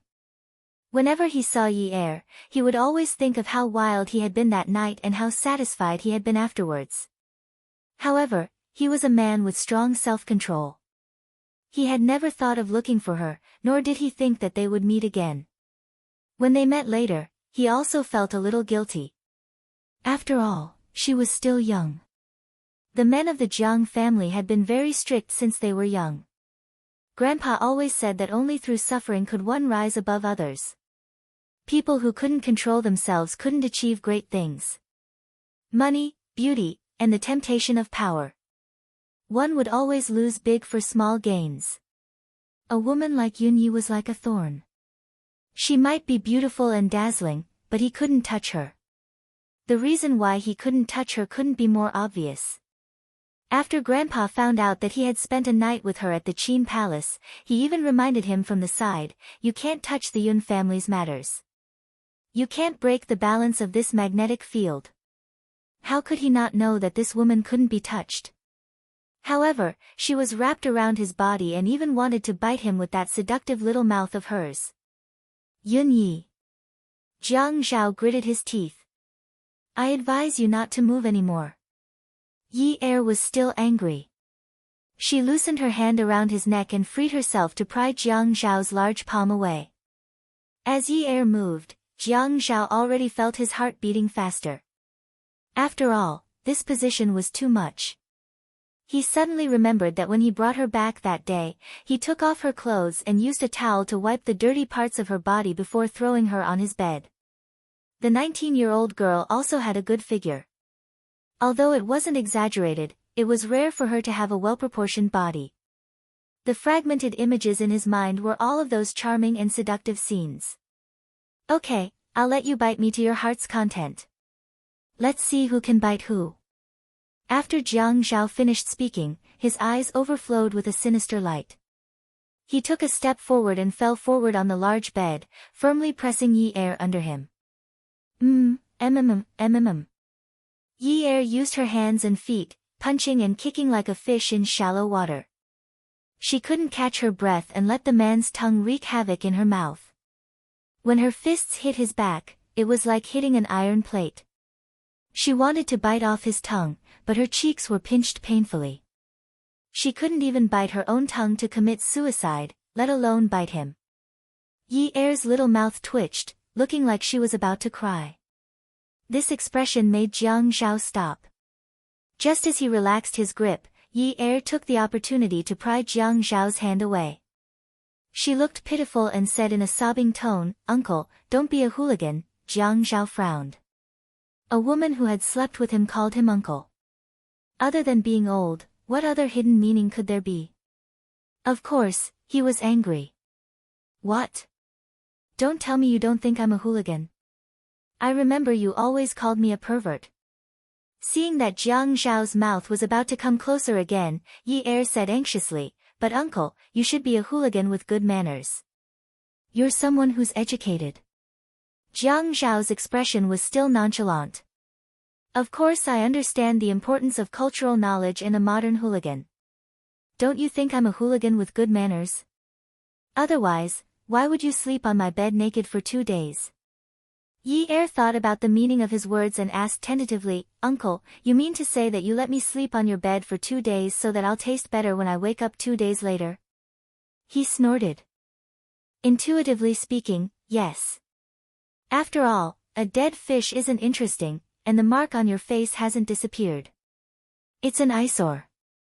Yi Er was so angry that she was about to tremble. It seemed that the reason why the older generation of revolutionaries were so determined and tenacious was completely because of the continuous increase of the enemy's suppression index. She let out a long breath. "This is the quality of an uncle." Jiang Zhao raised his handsome eyebrows slightly and said proudly, "This is actually a kind of cultivation."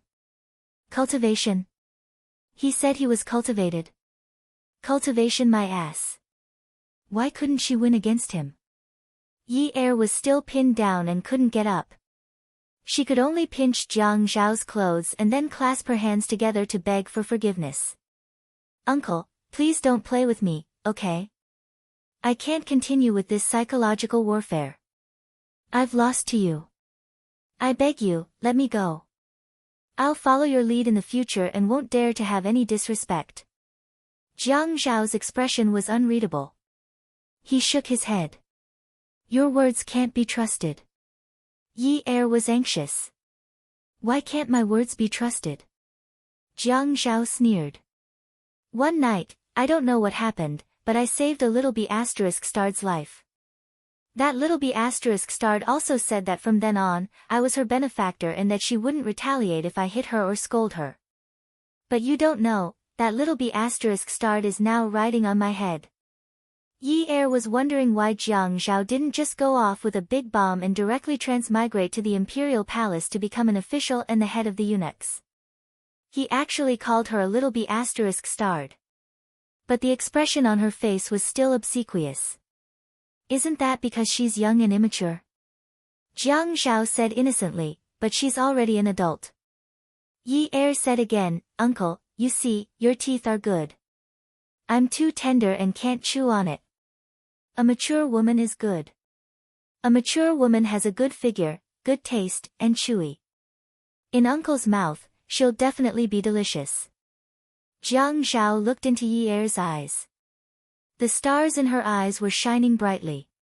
On the surface, there was a layer of pitiful fawning, but underneath, there was a pool of little tricks. This woman was just a little fox. Being pressed down on the bed by him, her long hair was a mess, and her face looked even smaller. Her white and clean face was red from the struggle and nervousness. If he were to pinch it, he was afraid that water would come out of it. Jiang Zhao reached out and pinched Yi Er's face. He patted it and said, "In a situation where you're not mature yet, you can also make do with the tender ones. Sometimes when you're old, your teeth aren't good. Tender things are easy to chew, easy to swallow, and easy to digest. You just want to sleep with me, don't you?" Yi Er suddenly changed into a fierce shrew and asked through gritted teeth. Yi Er's heart was filled with anger. She always felt that no matter what she did in front of him, her imposing manner was always lacking. She apologized and admitted her mistake, but he didn't appreciate it. He even had the nerve to say that he was a well-mannered hooligan. Her words were filled with disdain. It's not like I haven't slept with you before. Who's afraid of who? I'm just afraid that your body is weak and won't be able to withstand the torment of a young man. Yi Er flipped over and straddled Jiang Zhao. Jiang Zhao took the opportunity to put his hand under Yi Er's clothes. Under his hand was silky smooth skin. TSK, you're indeed tender. Yi Er panicked and realized that she couldn't afford to be taken advantage of. She couldn't afford to play the game of not owing anyone anything after sleeping with him. The previous time they slept together, it was because he had saved her twice. An idea flashed through her mind. She continued to straddle Jiang Zhao, but after turning her upper body, she bent her elbow and was about to hit Jiang Zhao's manhood with all her strength. Who told you to use your brother to scare people? Jiang Zhao had already seen through the flickering in her eyes. She was indeed a little hoof. He bent his long legs and exerted force with his waist. Yi Er lost her balance and her head hit Jiang Zhao's knee. In her mind, she sang the song Liang Jingru's Ningxia, the sky was dotted with stars. A woman's heart is truly the most poisonous. I already said that your words can't be trusted. Today, Uncle will use an experiment to prove which of us is weak and which of us can't withstand the torment. Jiang Zhao didn't seem to be angry. When he spoke, he even had a slight smile on his face. Originally, he looked very righteous in his suit, but now, there was a hint of wickedness. He reached out to take off Yi Er's clothes, who was already seeing stars. Ad. Xinwu 799. Chapter 465. Impure images flashed through Yi Er's mind.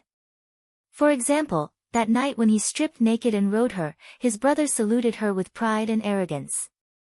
After the pain, she felt a lump in her throat. Why did those inexplicable images suddenly appear in her mind now? Why did she feel like she was looking at Jiang Zhao when he was completely naked? Who was the pervert? At this moment, Jiang Zhao's mobile phone rang. Yi Er regained her senses, and she felt relieved.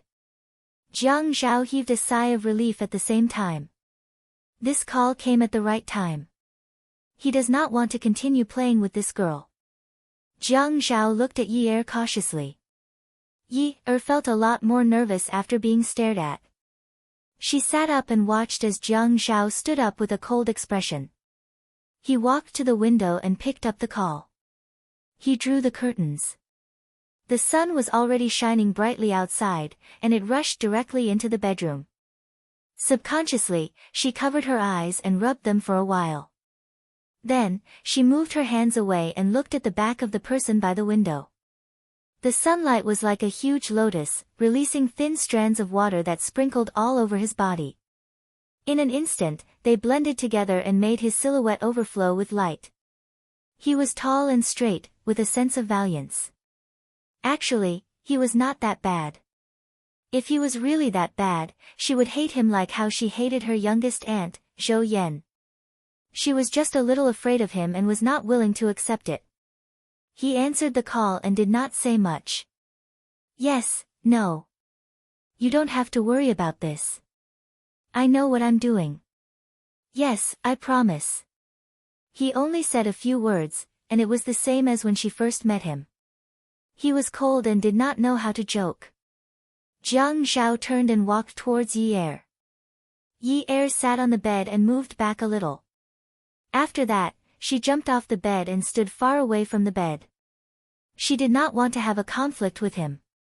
Mayor Jiang, sorry for bothering you for 2 days. I will go back first. The most important thing was to leave this wolf's den. If this continues, Yi Er will not be able to take it. She might not be able to settle her family's matters properly, and she might be sent to a mental hospital by Jiang Zhao. That would not be good. Jiang Zhao bent over and placed his mobile phone on the bedside table. He took off his t-shirt, revealing his toned and perfect body. Yi Er, who only knows how to fantasize about naked men, almost had a nosebleed. His muscles were firm but not fat, tight but not exaggerated. His abdomen area was like a grid, and it went all the way down. You only know how to cherish something after you lose it. Jiang Zhao teased Yi Er, and Yi Er took a while to understand what he meant. Ah. Why don't we continue? At your age, it's normal for you to have feelings of love. Mayor Jiang is so humorous. Ha ha ha. Yi Er laughed. Feelings of love? Yi Er's face had unknowingly turned completely red. However, the age gap between them seemed to be a little too big. Jiang Zhao only glanced at her indifferently, as if there was no interaction between them just now. He said casually, later, take down the bedsheets and blankets and wash them. Don't touch my things.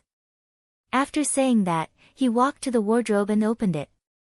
Yi Er saw the clothes in the wardrobe were arranged according to the color cards. From dark to light. Feng Yu's long fingers slid across the clothes pole and landed on a light blue shirt. After that, Yi Er watched Jiang Zhao pick a pair of trousers and a tie. He opened the drawer, and all the ties were arranged according to the color cards. Pure color, striped, wavy, dark lines, he should have taken in a lot of things. Everything was arranged so neatly. His bedroom was big, and it was well equipped. She thought he had a special dressing room in his house. There was a soft carpet at the end of the bed. Although it was dark-colored coffee, it felt very clean and comfortable. Although she did not like such dark colors in the past, she still felt comfortable. Looking at the way he picked things was a kind of enjoyment. Don't be fooled by how cool he was when he wasn't smiling. When he lowered his eyes, it was frightening. However, when his slender fingers shuttled through various fabrics, it was indescribably elegant. Come over and help me tie my bow. Ah. Did he treat her as a maid? Didn't you say you don't retaliate when I hit you, don't retaliate when I scold you, and only follow my lead? You're not willing to tie a tie. Oh. Yi Er accepted it.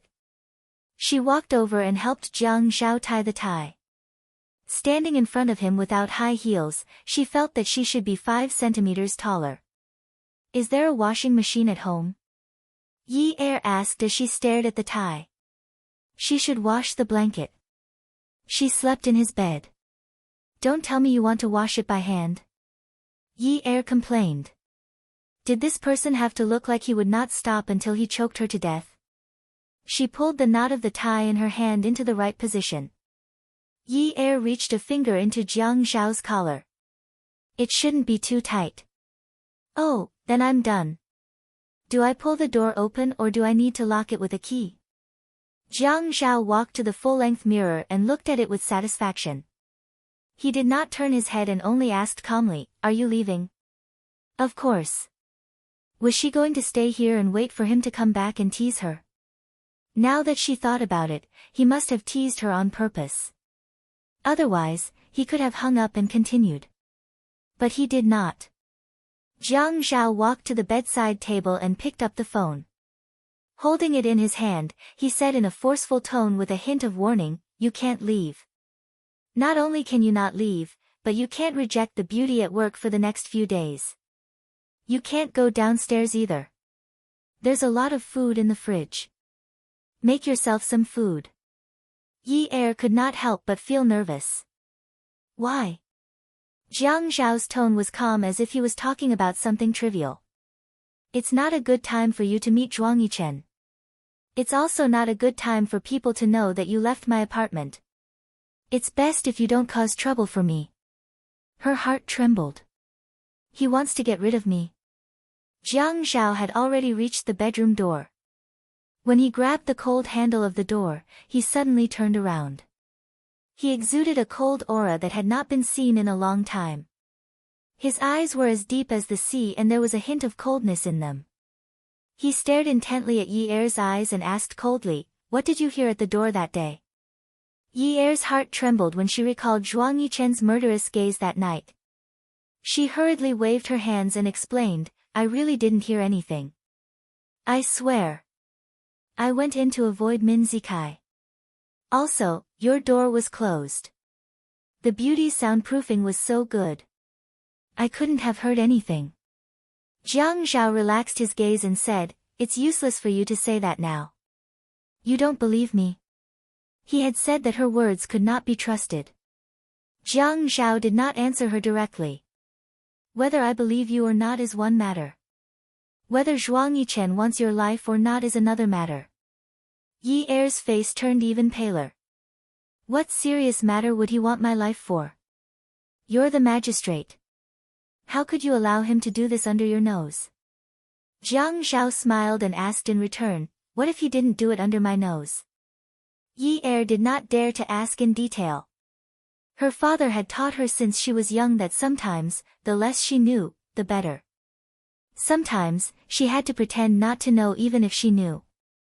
Now that it was a matter of life and death, she was already feeling uneasy and did not dare to say more. For some reason, Yi Er was very touched by Jiang Zhao's treatment of her. She lowered her head slightly and asked softly, Jiang Zhao, you said that you're not related to me in any way. Why are you helping me like this? I've threatened you before and almost harmed you. He let her stay here.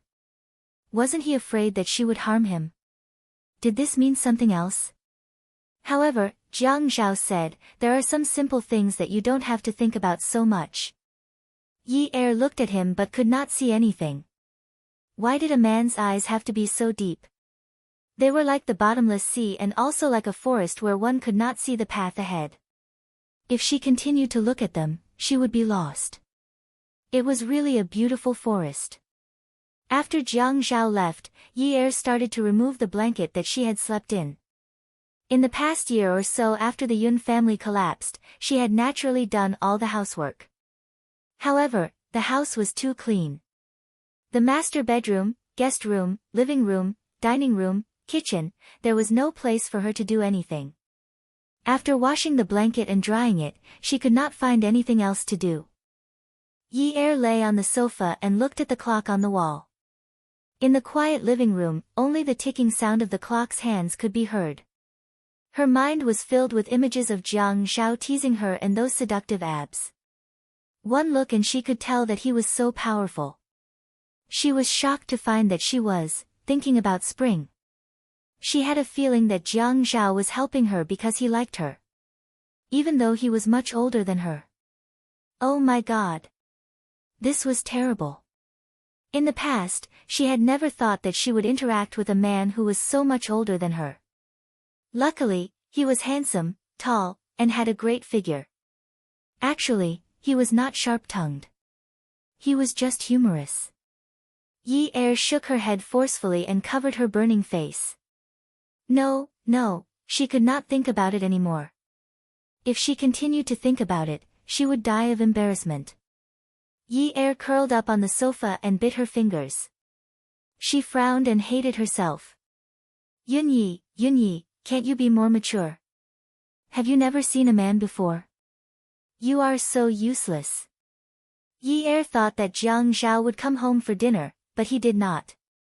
She waited until she thought that she was so hungry that she was about to meet the king of hell. Then she made some noodles and ate them. Jiang Zhao did not allow her to leave. She should still sleep in the same place, right? Hence, she rearranged the bed sheets that were full of the smell of the sun and covered them with it. Lying on the bed, Yi Er thought about it. She used to think that Jiang Zhao could not be her backer because she would not be able to get any help from him. But why couldn't she? Having a backer like him was the best. He was handsome, rich, and powerful. Who would dare to not give face to the Jiang and Qin families? If he wanted to protect her, no one would dare to do anything to her. Just like now, if Zhuang Yichen wanted to get rid of her, he could leave her in his house. She was not sure about Zhuang Yichen's strength, but if he dared to kill someone in front of Jiang Zhao, he must be very capable.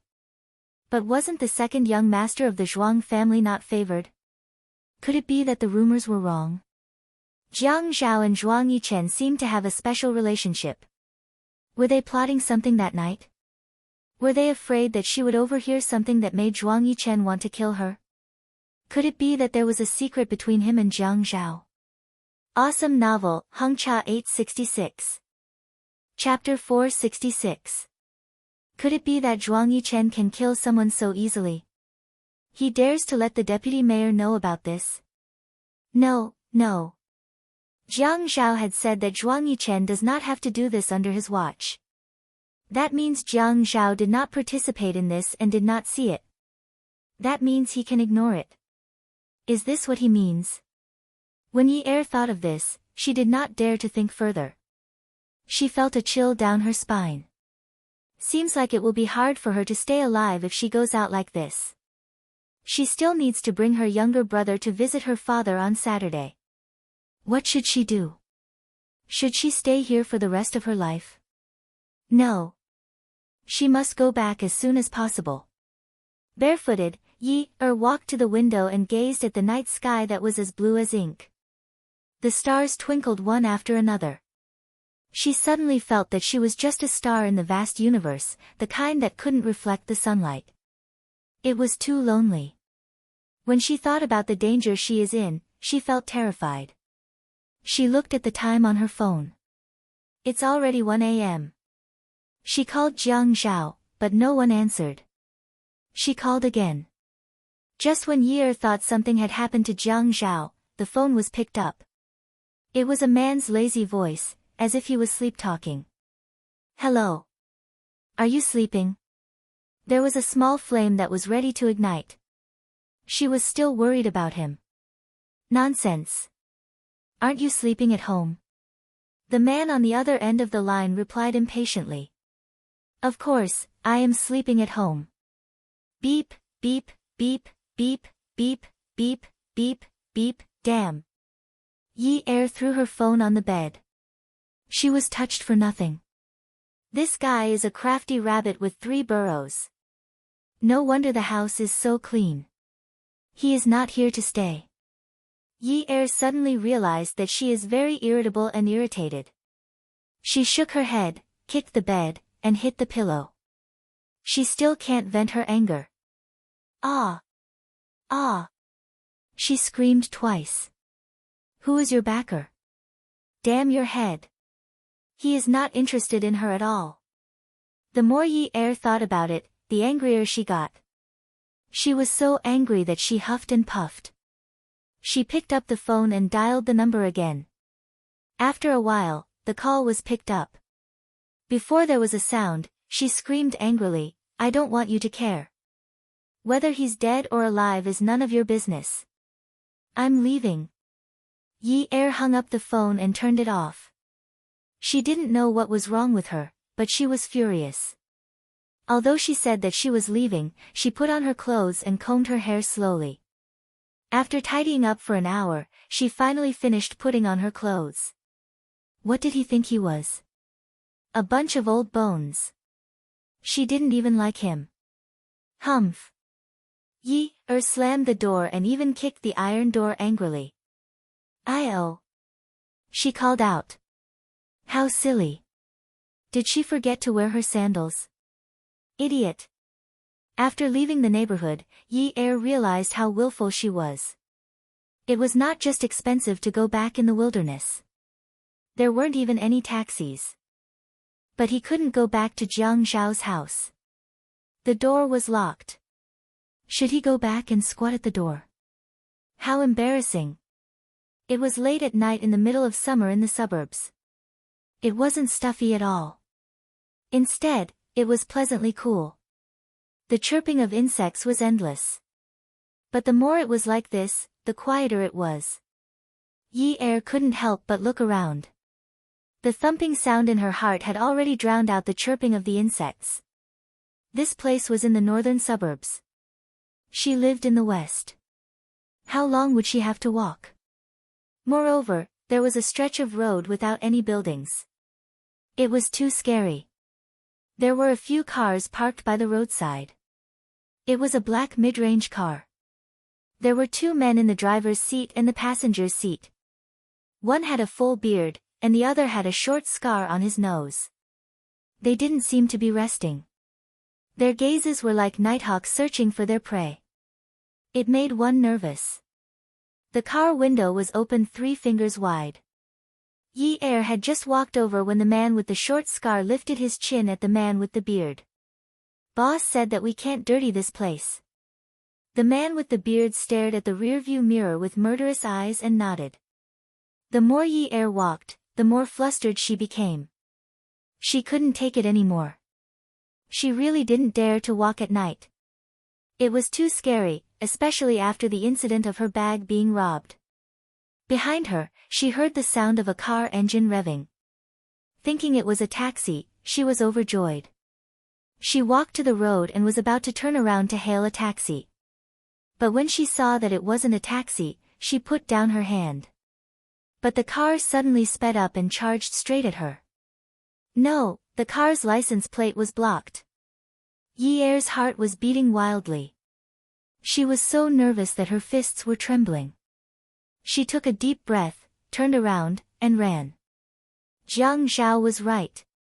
It was so late at night and so empty. The car could make a turn in one go. She wanted to find a place with a ladder to run, but she couldn't find one. She was even more scared than when she met the robber last time. She knew that the person she had inexplicably provoked this time wasn't ordinary. As she ran, she turned on her phone. Before the music on her phone could finish playing, the rumbling sound of the accelerator came from afar. A bunch of bright headlights shone on her, and she instinctively raised her hand to block them. The car was also driving very fast. When it stopped beside her, Yi Er almost thought that she had been hit from both the front and the back. Yi Er was so scared that she didn't dare to move. She heard the sharp sound of brakes not far behind her. She turned around and saw that the car that was rushing towards her had come to an emergency stop. Jiang Zhao slammed the car door and got out. When he looked at Yi Er felt that it wasn't Zhuang Yichen who wanted to kill her, but Jiang Zhao who wanted to kill her. She had seen Jiang Zhao's car before. It was an Audi issued by the company. This time, he was also driving an Audi, but it wasn't an ordinary Audi. It was an A8. Her wrist was almost crushed. After the car door was pulled open, Yi Er was violently thrown into the car. Jiang Zhao got into the car and slammed the car door. He didn't start the car. Instead, he turned sideways and reached out to grab Yi Er's neck, who was still gasping for air. The evil spirit's fierceness surfaced in his eyes again. He said fiercely, "Yun Yi Er. I'm warning you. If you want to die, then go and die far away. Get out of Haicheng and die. Don't have *King cause me trouble."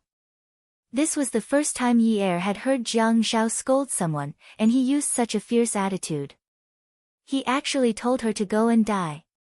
Go and die far away. She suddenly felt very wronged. She had already forgotten that her breathing was abnormal.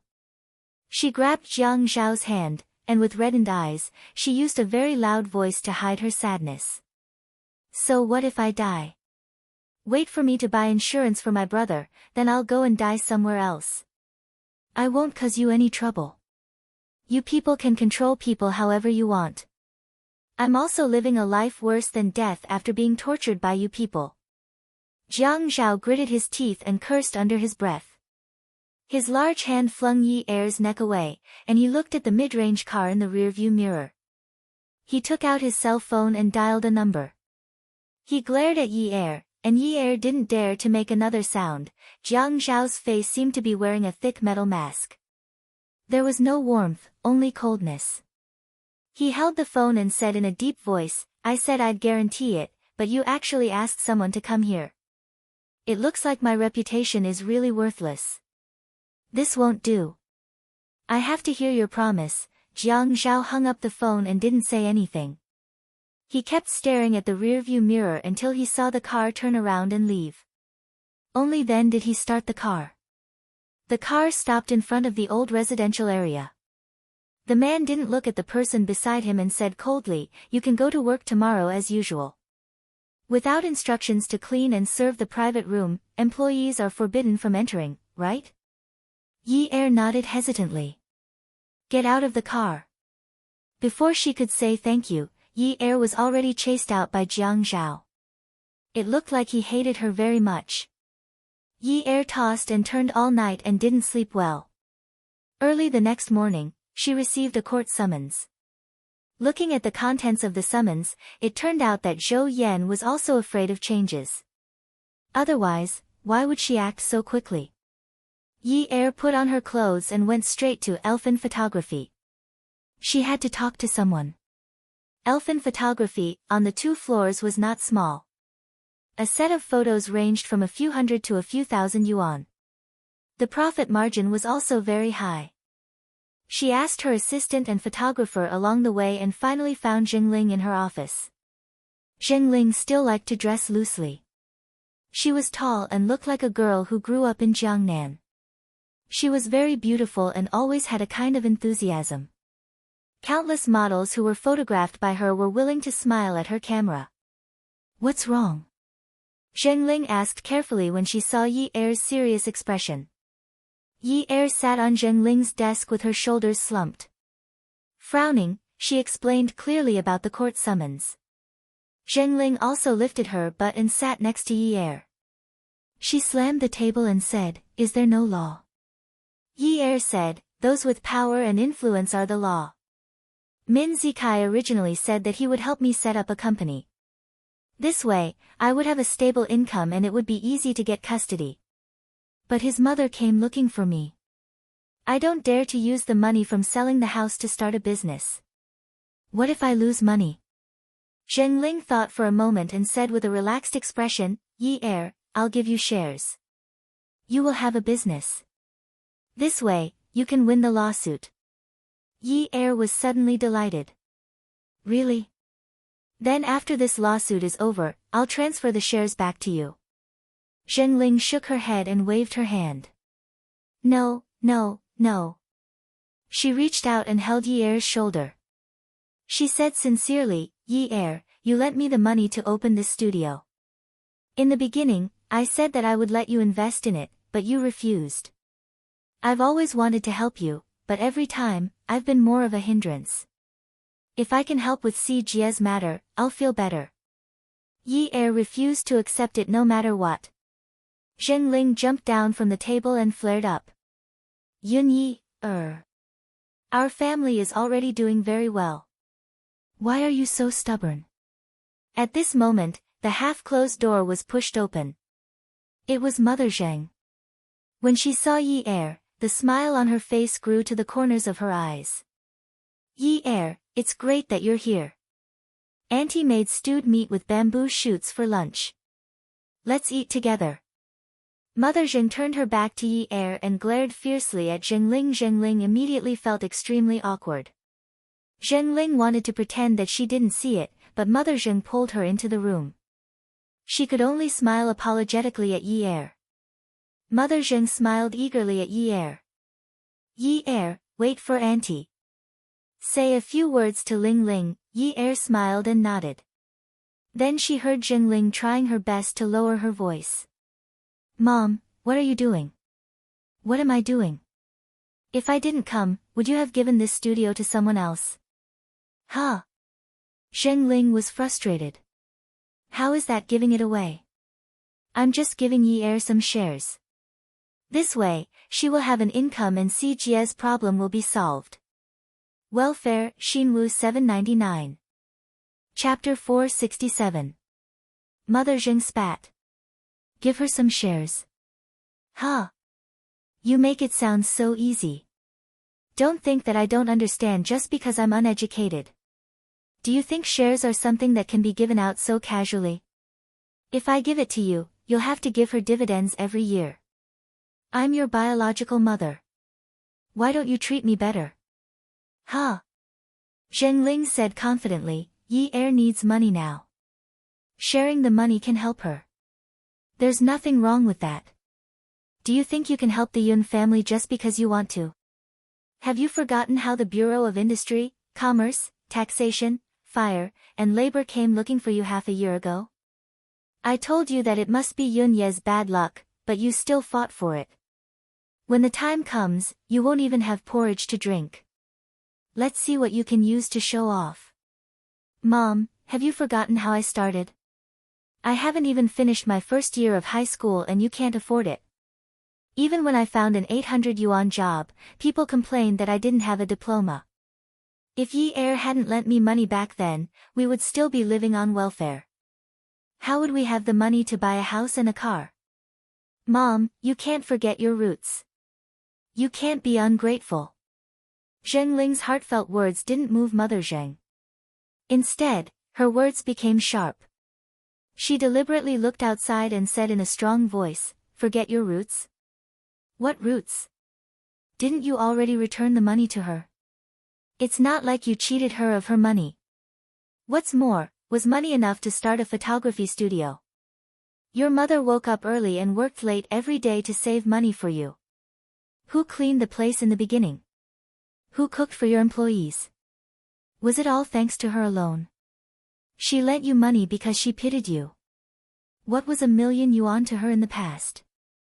She was just giving alms to beggars. She used to give alms to you. Now that you're capable, you want to give alms to her. She might not even appreciate your kindness." Clang, there was the sound of something falling outside. "Mom, stop it." Zheng Ling's expression changed drastically. She quickly walked out of the room and realized that there was no one outside. She turned to her mother and shouted rudely, "You've gone too far. Why is it that her kind help is so unbearable in your mouth? You think you're doing well now, but it's all because of your own ability. Let me tell you, even if you're poor and rich, you won't last forever. Yi Er can't be like this for the rest of his life. There will be a day when you need help, just like in the past. You traitor." Mother Zheng was so angry that her face turned pale. She raised her hand and was about to slap Zheng Ling. Yi Er ran out of sprite photography with shaky steps. She felt an indescribable pain in her heart. It was as if she was surrounded by people on a scorching summer day. She couldn't even take a breath. The air that entered her body was filled with the stench of sweat from those people. She wanted to cover her 7 orifices and isolate herself from the world. Was she the legendary Gui Jianqiu?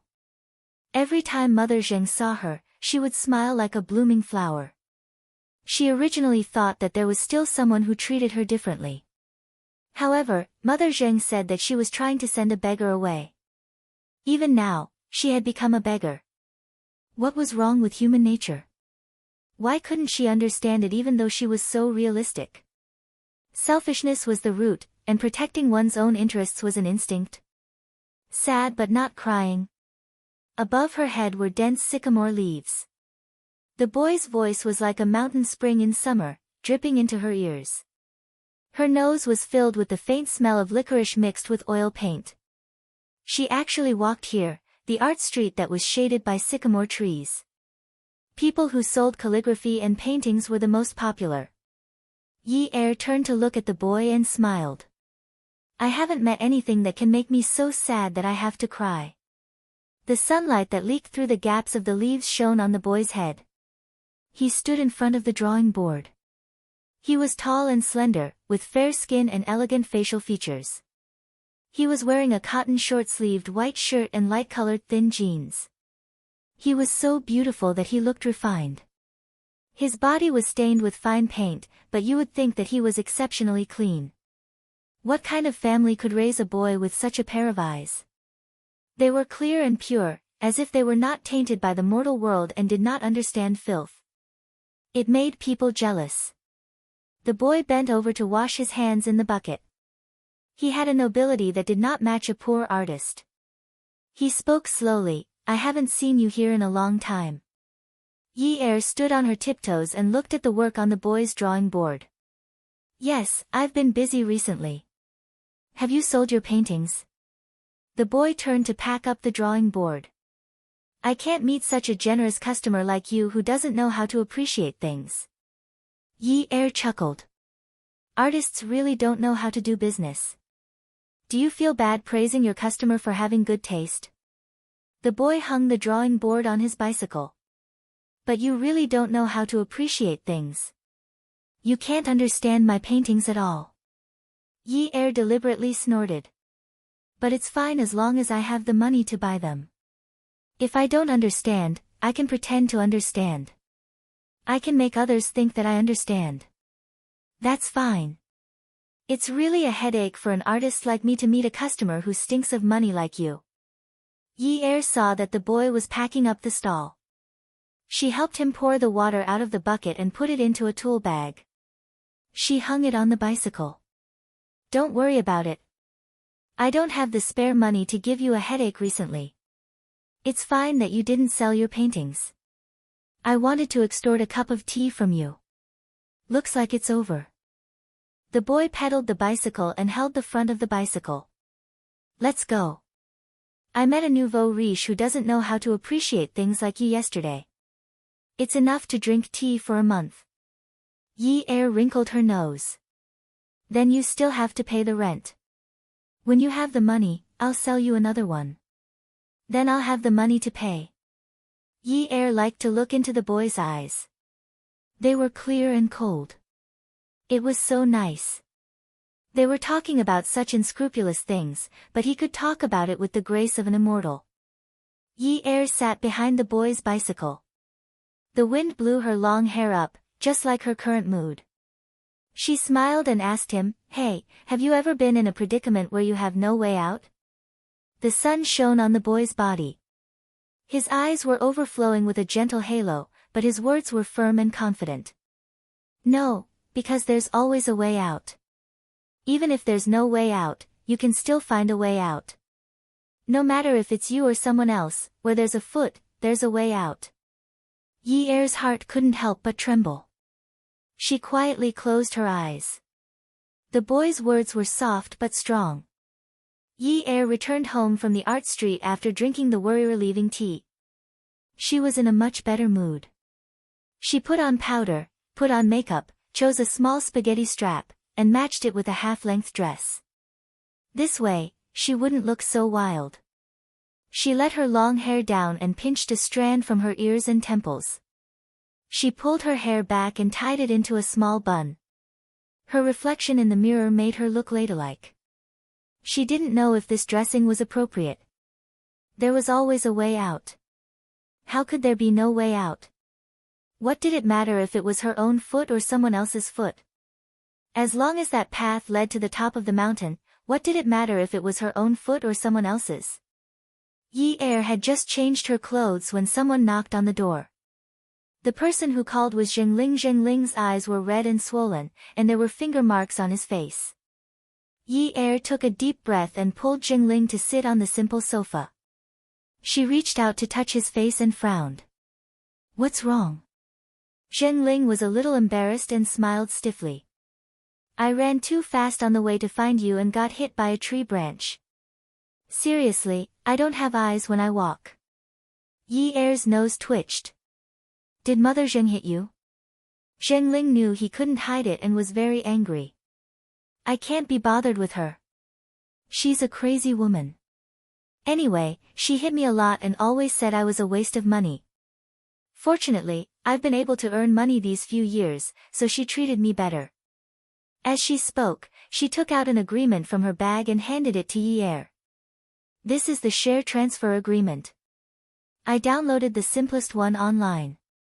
We're not a big company, so there's no need to be so complicated. Just sign it and we'll go to the Industry and Commerce Bureau to change it tomorrow. Yi-er pushed the agreement into Zhengling's hands. Ling, there's no need. Zhengling was afraid that Yi-er would take things too hard, so he hurriedly signed the agreement and handed it over. Yi-er, will you be angry with me because of what my mother said? I really don't have such thoughts. Yi-er pinched Zhengling's face affectionately. How can I be angry with you? I'll cherish the friends who are still by my side for the rest of my life. Your mother is your mother, and you are you.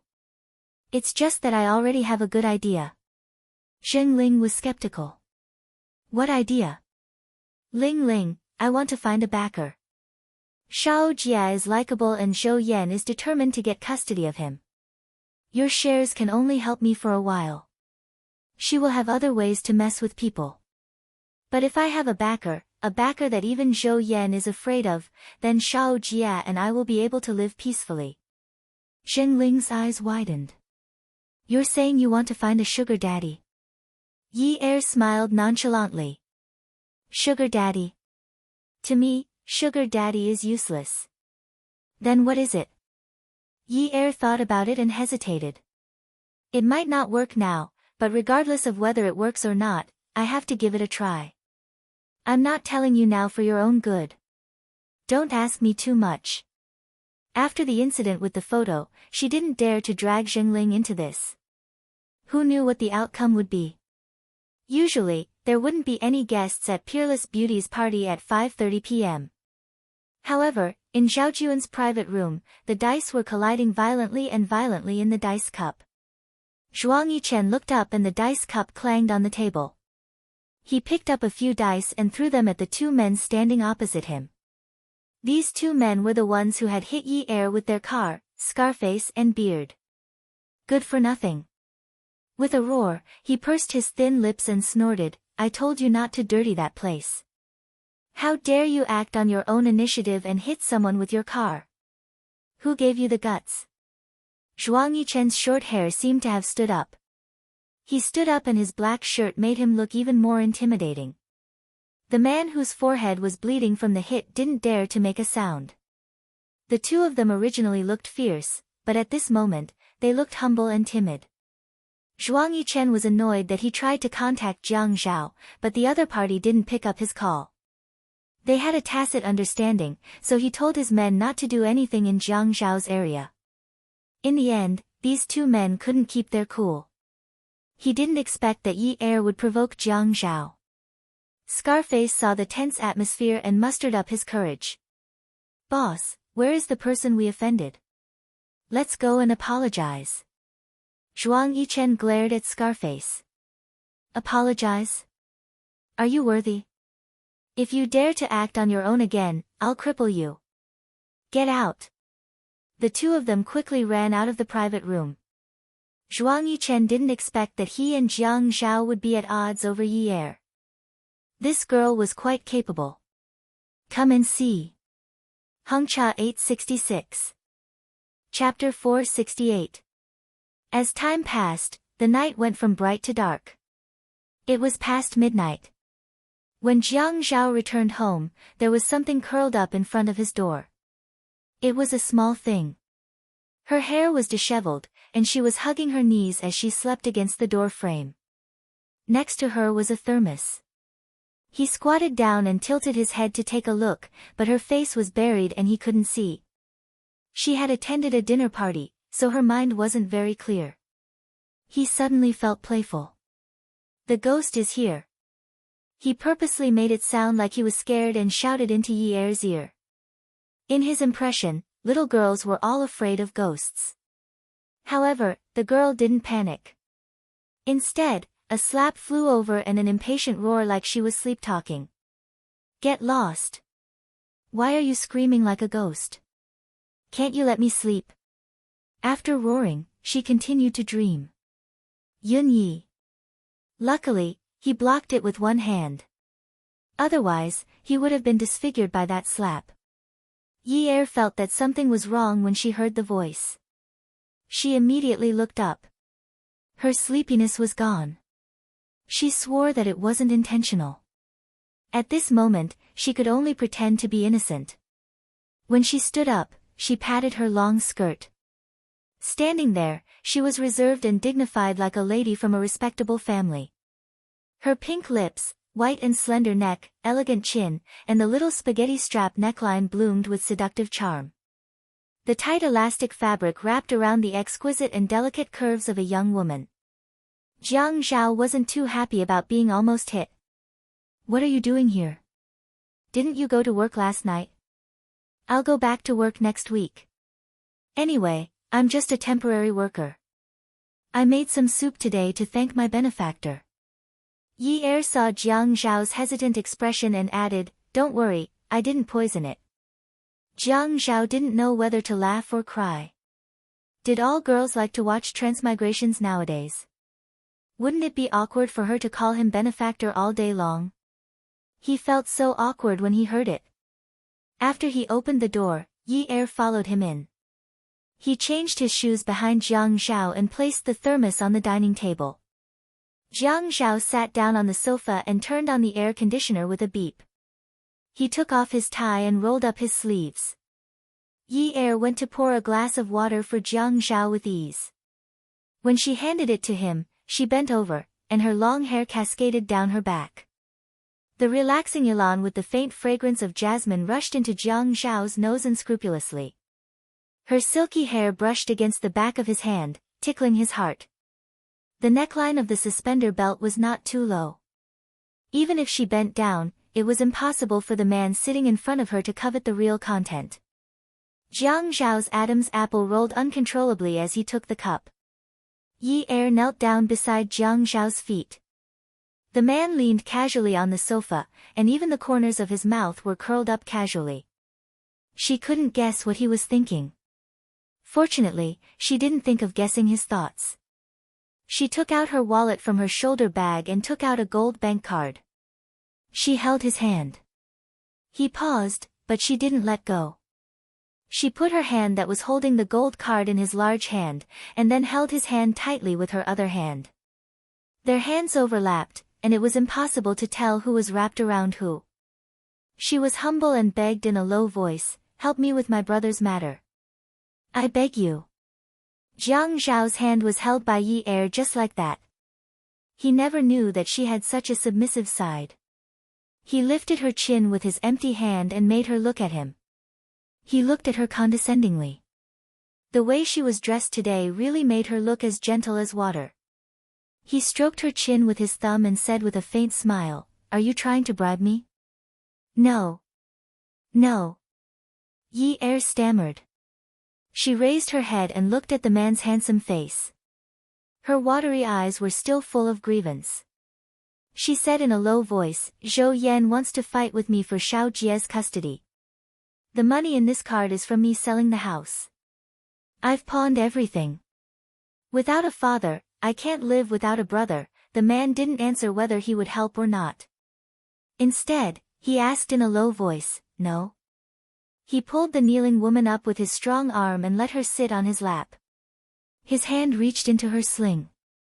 This woman's pretense of being weak was really pitiful. In Jiang Zhao's eyes, Yi Er's meekness was all an act. He had known her for so long and was already used to it. How many people in this society didn't act? He dealt with many people every day, and he also acted a lot. If she wanted to act with him, he would act with her. God knew how much he liked to see her embarrassed every time she couldn't continue acting. It was really a big spice in life, and it was full of color, fragrance, and taste. He only wanted to tease her, but he found that the softness under his hand made him want to destroy her. Move.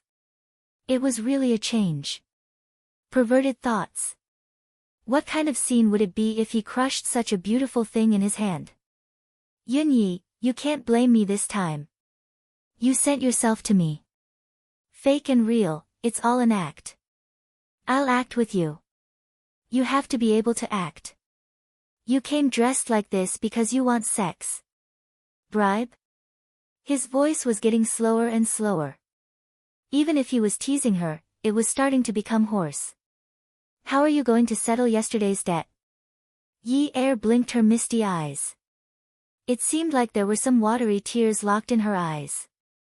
She looked pitifully at the man who had a green light in his eyes. She said timidly, "In the future. I won't dare to do it again." The woman lowered her head and buried it in the man's arms. However, the corners of her mouth slowly curled up. It seemed to be too fast, but it was Yi Er's premeditated kiss. The heat was happening step by step as she expected. Ylang and jasmine essential oil were urging. It was the effect of love. However, Jiang Zhao's self-control was amazing. He drank some wine today. Was she lucky? When the two of them fell back onto the soft cloud silk quilt on the bed that she had slept on before, they felt a different state of mind. Lust rolled and calculation surged. Yi Er knew that she could no longer turn back. She didn't need to turn back. That memorial arch was long gone. One was willing to give, the other was willing to accept. One was making use of, the other was well aware but still moved forward bravely. Neither of them cared about each other's thoughts. No one was more despicable, no one was more despicable. Between them, it was just a transaction that was neither losing nor owing. Even if they didn't say it out loud, they could still act according to the script. This was a kind of tacit understanding. Jiang Zhao was annoyed by Yi Er's naivety.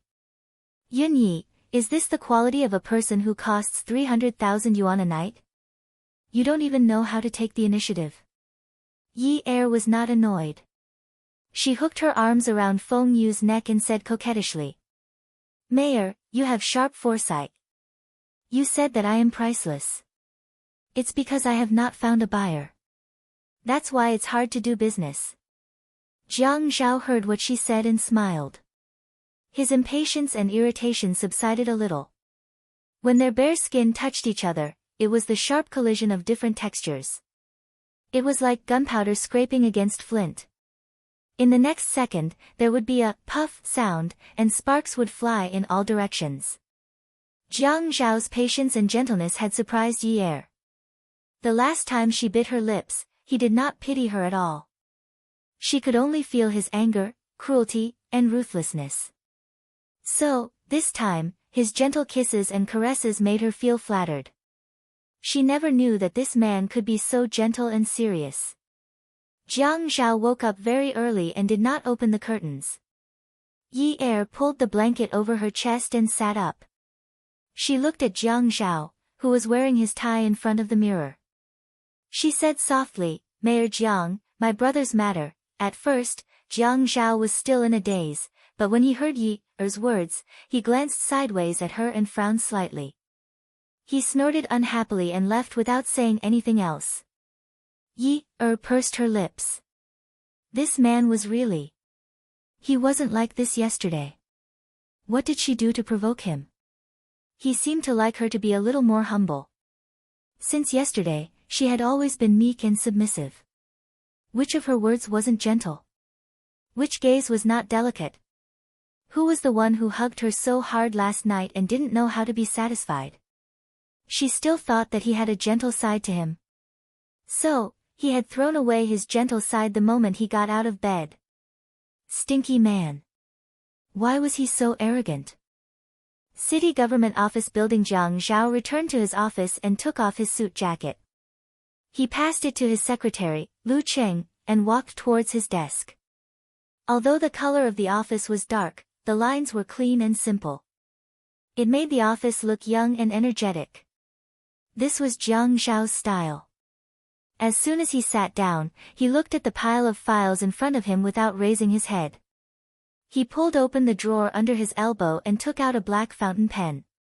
He removed the pen cap and held it in his hand, which made his fingers look even more slender and long. Help me make an appointment with Director Lin from the court tonight. Jiang Zhao said calmly. Lu Qing hung up Jiang Zhao's suit jacket and returned to his office. Okay. I will do it now. Lu Cheng had just left Jiang Zhao's office when he bumped into the youngest daughter of the Provincial Party Committee's secretary, Seng Tingting. Seng Tingting had shoulder-length black hair. She had a graceful figure and a beautiful face. She was dressed in a purple dress. She looked beautiful and virtuous. Wherever she went, people would praise her. Secretary Tsing's youngest daughter was a real lady from a prestigious family. But every time Lu Qing saw her, he could not admire her. This woman was not easy to deal with. Boss did not want to offend people, but he had to serve them. Miss Tseng, you're here, Lu Qing greeted Seng Tingting with the right amount of warmth. Seng Tingting was calm. Hello, Secretary Lu. Where is your boss? There was an unspoken title for superiors in the government. If there was a bigger stage behind, then that stage would be the big boss. Boss is busy. Then please tell him that I want to ask him out for dinner tonight. Seng Tingting did not know how many times she had been rejected by Jiang Zhao. She could not figure out his character, but she did not want to lose face. Lu Qing smiled. Miss Tseng, it's not like you don't know. When boss is busy, no one can disturb him. Miss Tseng, if you want me to lose my job, you have to find me a place to eat porridge first. Tseng Tingting laughed. Then you can be my father's secretary. Lu Qing helplessly said. Miss Tseng gave me a bowl of porridge. It's too hot. I can't eat it. If I force myself to drink it, I'm afraid my throat will rot. The office door opened. Jiang Zhao stood there. He was tall and slender. He chuckled. That's great. If Lu Qing can directly become the secretary of the provincial party committee, it will be an honor for our municipal government. I have to call Secretary Tseng and ask him if he asked Miss Tseng to bring the letter. Tseng Tingting didn't mind that Jiang Zhao was deliberately keeping a distance from her. She gently combed her hair beside her ear with her fingers, walked to Jiang Zhao's side, and said in a flirtatious voice, "You're so boring. It's just a meal with me. Are you afraid that I'll eat you?" Awesome Novel, Songshu 566. Chapter 469. Lu Qing felt that this woman was not as dignified as she looked. Look at what she said, how passionate. He wanted to leave tactfully, but his boss's gaze was clearly telling him that if he dared to take even half a step away, he would be killed. Jiang Zhao turned around and went into the office. Lu Qing followed Tseng Tingting in reluctantly but consciously. When Tseng Tingting's eyes flashed, Lu Qing blocked it with his lightning rod. Jiang Zhao walked in front and said to Tseng Tingting, "I'm too old, it's hard to chew." Lu Qing is tender, eat him. It's easy to chew, easy to swallow, and easy to digest. At the mention of this, Jiang Zhao suddenly remembered his conversation with Yi Er that night. It was roughly the same thing, and he couldn't help but smile. Lu Qing automatically went deaf and pretended to help Jiang Zhao look for files in the filing cabinet. Tseng Tingting poured herself a cup of tea. Seeing that Jiang Zhao was sitting on the sofa, she sat down opposite him. The smile on her face was still that of a typical young lady from a prestigious family, but when she started to speak, she softly said, "Jiang Zhao, don't act so high and mighty. It's not up to you to say no to our matters. As long as my father goes to Grandpa Jiang and talks to him, Grandpa Jiang will immediately agree." At this moment, Jiang Zhao laughed. It was a real laugh. He laughed because the women in this society were really interesting.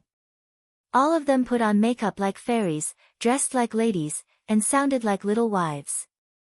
But when they turned around, they were demons and ghosts. Actually, Tingting. When Tseng Tingting heard Jiang Zhao call her that, she was instantly elated. Just as she was about to speak, Jiang Zhao frowned, his eyes expressing his concern. "Tingting, I know you're anxious to get married. As your brother, I'm also very worried. There's a dating show on Jiangsu TV that's very popular now, but it's mainly men who choose women.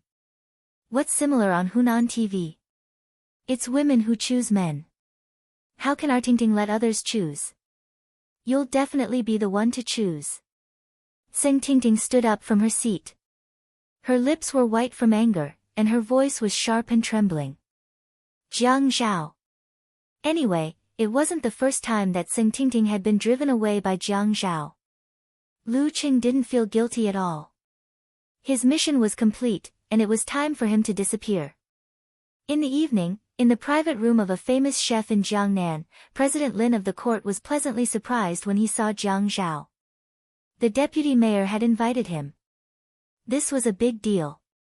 Furthermore, this deputy mayor had a bright future ahead of him. How many families had such strong backing?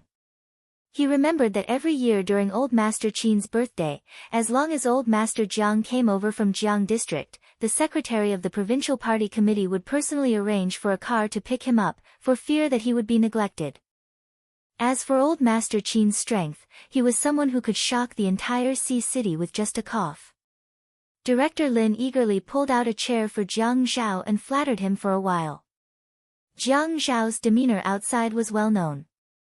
His superiors and subordinates all felt that he had the demeanor of a great master and did not put on airs. The two of them chatted as they ate. After chatting for nearly half an hour, Jiang Zhao took a sip of hard liquor and clicked his tongue before he slowly said, I heard that Director Lin and Hu Jinchang's wife, Zhou Yan, were college classmates. Jun Mo raised his eyebrows slightly. His eyes turned, and they were sharp blades, but there was an unfathomable smile on his face. President Lin, who was chatting with Jiang Zhao, suddenly paused. He was trying to figure out what Jiang Zhao was trying to say. He shouldn't have asked this question for no reason. This should be the main purpose of today's dinner. As a government official, he liked to talk in a bureaucratic manner. Could it be that the first half hour was just to pave the way for this sentence? President Lin couldn't help but feel a chill in his heart. Director Lin looked at Jiang Zhao, who acted as if nothing had happened. He raised his chopsticks and picked up the vegetables. Everyone said that Jiang Zhao never put on airs and was close to the people and friends. However, the outside world had forgotten to analyze him. Did he, Jiang Zhao, still need to put on airs? Did he need to put on airs? No matter where he sat, his person, his identity, his methods, and the family behind him were all his heirs. Who wouldn't be afraid of him? Some people were like this. You could see that he was amiable and approachable, but in fact, his cold eyebrows could chill your heart. President Lin answered tentatively, Zhou Yan is indeed my classmate. She has also encountered some trouble recently. Jiang Zhao seemed to be surprised, but he also showed some interest. Oh. Then President Lin, you have to be careful. Although the court is a place of justice, she is still an old classmate. I can't let an old classmate be wronged. President Lin only felt that the weather in September was really hot. Although the air conditioner was turned on, he was sweating profusely. Jiangnan's famous chef. The outside world only treated it as a mid-range restaurant. But who in the government doesn't know about this? The waiter can always take out another menu and let you order more than 10,000 renminbi. Today, the dishes on this table were ordered by the upstart politician. At that time, President Lin must order some special dishes. How can he let the deputy mayor treat him to this meal? He also cannot lose face. But there were no outsiders around, and the deputy mayor waved his hand. We have 3 dishes and 1 soup. This is the standard for government officials. My grandfather always said that we should be thrifty and diligent. Every time we come out for a meal, I will always remember his words. I don't dare to forget. I don't dare to forget. Old Master Jiang had already mentioned it. How can he still dare to mention the top-grade chicken wings with 2-head abalone? Since he knew that Zhou Yan was his classmate, how could the mirror of eminence be so high? Could it be that Zhou Yan is fighting with the Yun family for custody rights? Mayor Jiang, you are right. I will definitely take this matter seriously. But no matter if we are classmates or not, we still have to take this matter seriously. Director Lin replied carefully but not without any loopholes. It was a small private room, and the table was for 4 people. It was not spacious. Jiang Zhao held an ordinary Luzhou Laojiao crystal clear bottle. His knuckles looked slender and strong. He raised his hand and stretched the bottle towards the wine glass in front of Director Lin. Director Lin was so frightened that he quickly stood up and held the wine glass with both hands. Jiang Zhao also stood up to pour the wine. Director Lin held his wine glass and watched the bejeweled nectar gurgling into his glass. He was in fear and trepidation. He was someone who had experienced so many cases and had long been very experienced and ruthless. However, today made him unable to calm down. Jiang Zhao poured the wine and smiled. He gestured for President Lin to sit down. President Lin, don't be so polite. You are older than me, and you should pour me a glass of wine. But when you stand up, I don't know how to sit down. President Lin took a deep breath. He could feel that the person in front of him had a strong aura, but he could not feel any pressure from his face. Mayor Jiang, you are too polite. I dare not accept your offer to pour me a glass of wine. Jiang Zhao sat down and said casually, what's there to be proud of? We're just having a simple meal today. There's nothing serious to talk about. It's not like we're superior or subordinate. There's only the two of us here. Do you still have to show off your selflessness in court? How can President Lin stand Jiang Zhao's words? A deputy market manager acting like this in front of the president of the court. If it were anyone else, their heart would be beating fast. President Lin did not dare to show his panic. He sighed. Actually, sometimes, how can we not want to be biased? But the position is there, and we cannot be biased. It is natural to be impartial. Jiang Zhao held a small and exquisite glass cup. He raised it and clinked it with Director Lin's cup. He downed it in one gulp, looking very heroic. Director Lin hurriedly downed it in one gulp, not daring to fall behind. Jiang Zhao comforted him. Yes, I know. Your court also has its own difficulties. This work is also very tiring. Just like what you said at the beginning, everything should be judged reasonably. However, there are some things that are reasonable but not reasonable, and reasonable but not reasonable. How can everyone be satisfied with the result? That's why there is an out-of-court mediation. Who doesn't want to have a peaceful life, right? Jiang Zhao paused for a while and looked at President Lin. The court also does not want to deal with these family matters every day. After all, every family has their own difficulties. President Lin was suddenly enlightened. He finally understood. He was almost 40 years old in the bureaucracy. How could he be so ignorant? Today's meal was clearly a reminder from Jiang Zhao. He couldn't protect Zhou Yan. Not only couldn't he protect her, but he also had to side with the Yun family. So he agreed. Who said no? If the family can handle it, why should we take it to court? Jiang Zhao felt that it was about time. Everyone was smart. How to deal with this matter should be known by President Lin. He began to talk about the recent situation and did not mention anything about the court. Lu Qing drove Jiang Zhao back to the north of the city. It was still early. They did not eat for long. When they got home, he turned on the lights and changed his shoes. Standing at the door, he looked around. It was still so clean. He liked the house to be clean and tidy. He felt that he could lie down anywhere. Lying on the sofa, he closed his mouth and took a deep breath through his nose. His nostrils were empty. There was nothing but the smell of the house. He sat up in annoyance and rudely tore off his tie. He shouted, "Yun Yi! Get up and get me some water. Didn't the wretched girl say that she would not go to work until next week? She slept so early. She did not even get him a glass of water when he came back." Seeing that there was no sound in the house, he shook off the alcohol in his head, stood up, and walked to the master bedroom. He twisted the lock and pushed hard. The door bounced off the magnet on the wall with a dong sound. The bed was very clean. There was no trace of the wretched girl. He searched several rooms. Finally, he walked to the shoe cabinet and opened the cabinet door. He was sure that she was not there. Yi Er had just finished making her brother Si Jie's bed. Si Jie took a shower and rushed into Yi Er's room. He jumped onto the bed and pretended to be asleep. Yi Er heard the noise and ran over to pull Si Jie's blanket. "Get up. Go back to your room and sleep." "No. I want to sleep here. The bed here is comfortable. Why should all the good places belong to you? Then let's change rooms." When Si Jie heard Yi Er's stubbornness, he pulled the blanket a little and revealed his pitiful eyes.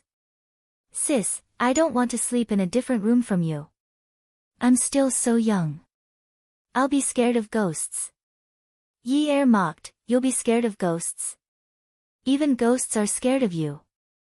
At this moment, the phone on the bedside table started to sing. Yi Er walked over and picked up the phone. There were 3 words on the screen: pervert. Ad Songshu 566. Chapter 470. She took the phone and walked back to Si Jie's room. She closed the door and said, "Hello. Where did you go?" "I'm at home." The busy tone on the other end of the phone made Yi-er feel like she had met a lunatic. Yi-er returned to her room and looked at Si Jia, who was still lying on her bed and refusing to get up. Originally, Si Jia had his own room in the Yun family. However, after the Yun family incident, Si Jia always had dreams at night and would occasionally sob, even though he looked like a strong adult. Yi-er was afraid that something would happen to her brother, so she always brought him to sleep with her.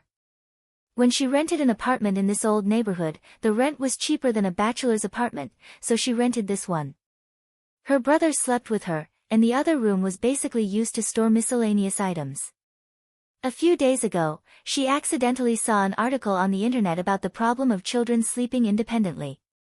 The more she read, the more she felt that there was a problem with her taking care of her brother like this. Si Jia was almost 10 years old, and he couldn't go on like this. After all, she still wanted boys to be more masculine and not stick to women all the time.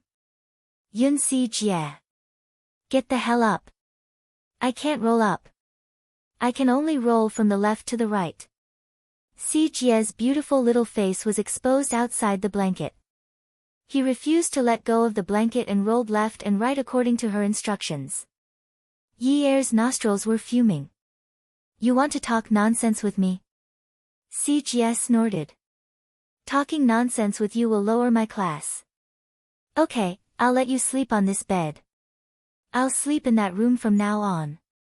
Yi-er had no choice but to take out some clothes from the wardrobe and prepare to take them to the other room. No. Si Jia immediately kicked the blanket away and jumped up from the bed. He ran to the head of the bed and jumped up. He hung on to Yi-er like a monkey and refused to get down.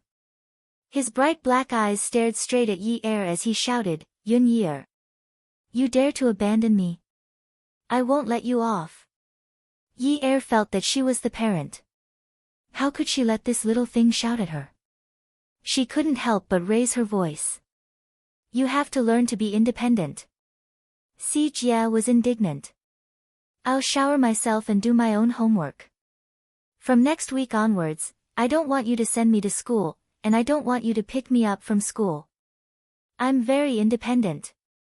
Yi-er took out the information he had found and said, you have to be mentally independent. If you do that, you won't be manly in the future. How am I not manly? Half a year ago, Zhou Yan held a banquet at Hongmen. You were so angry that you foolishly paid for the meal. If it weren't for my quick wits, you would have fed Zhou Yan that pile of money. The last time Zhou Yan came over, didn't I hit them with a stool? I'm such an outstanding man, how can I not have a manly spirit? Yi-er felt that she was really unlucky in this life.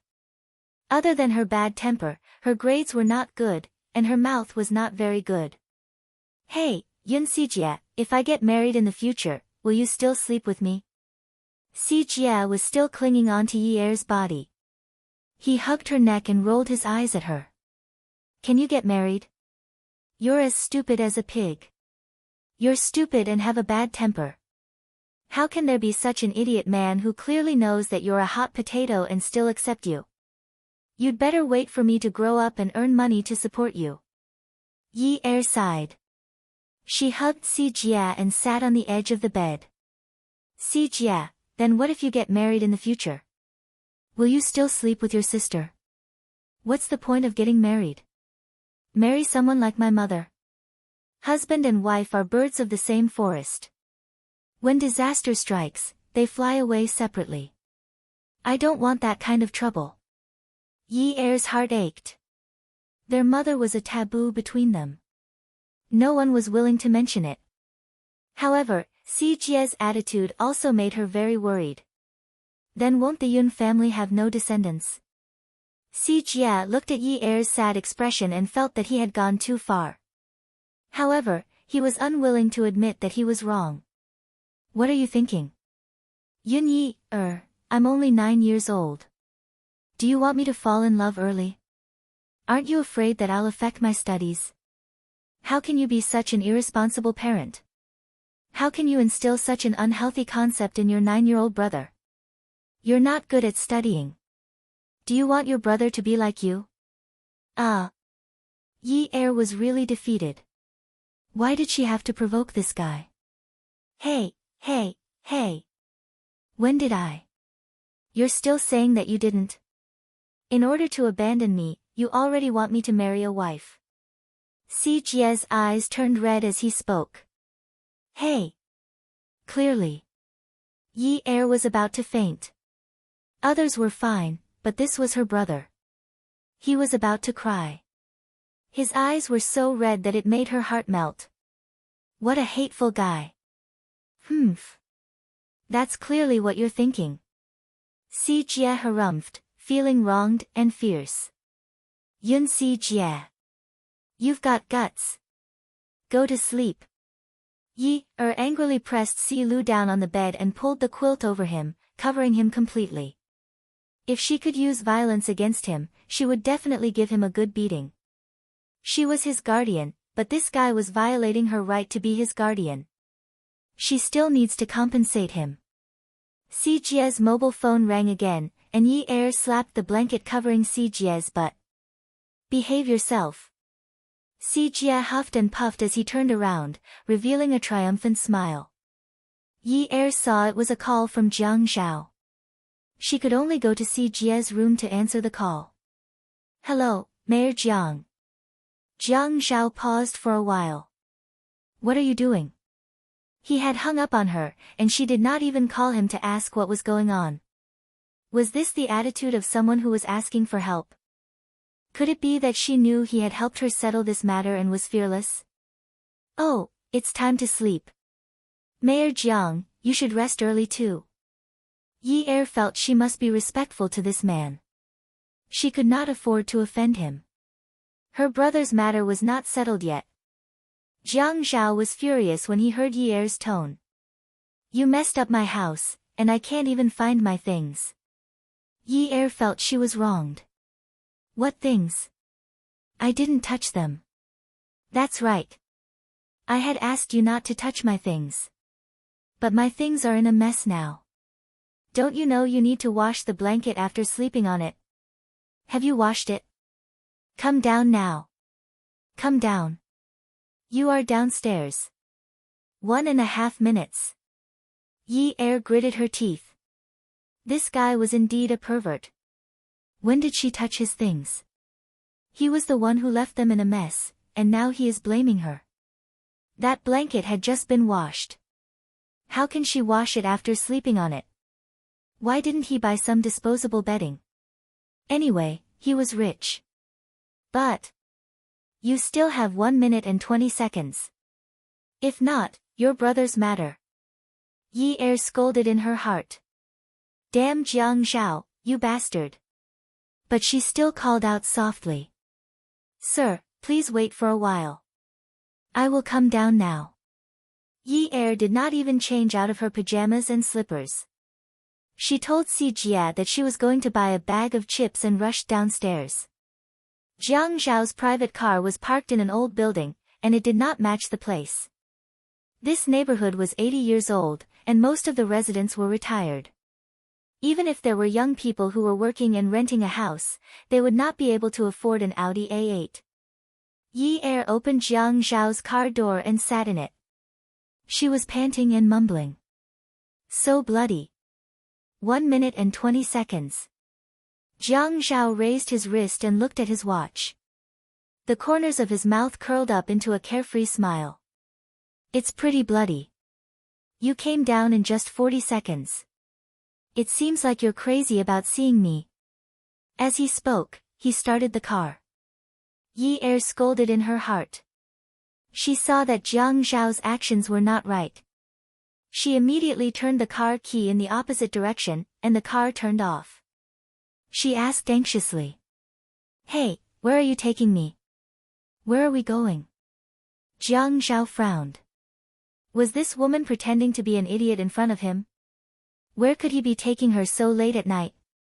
Si Jie is still waiting for me at home. We agreed that we would go up after buying a bag of chips. Oh right, I really didn't touch anything in your house. I swear. If you can't stand the smell of other people's blankets, you can sleep in the guest room for 2 days. When Si Jie goes to school, I will wash it for you. Yi Er sat on the leather seat and looked at Jiang Zhao. She had just taken a shower, and her body was still emitting the fragrance of a shower. Her long hair was wet and she was wearing a straight cartoon nightgown. She had run in a hurry, so she spoke in a hurry. Her little face was flushed, and she looked very cute. At this time, she looked like a 19-year-old girl. Her skin was as tender as a freshly peeled lychee, and there was not a single trace of powder on it. Jiang Zhao had an idea. He reached out and pinched Yi Er's face. Then I will send you back later. Yi Er saw the dark green light in Jiang Zhao's eyes. She suddenly understood what he meant. No. Jiang Zhao raised his eyebrows slightly.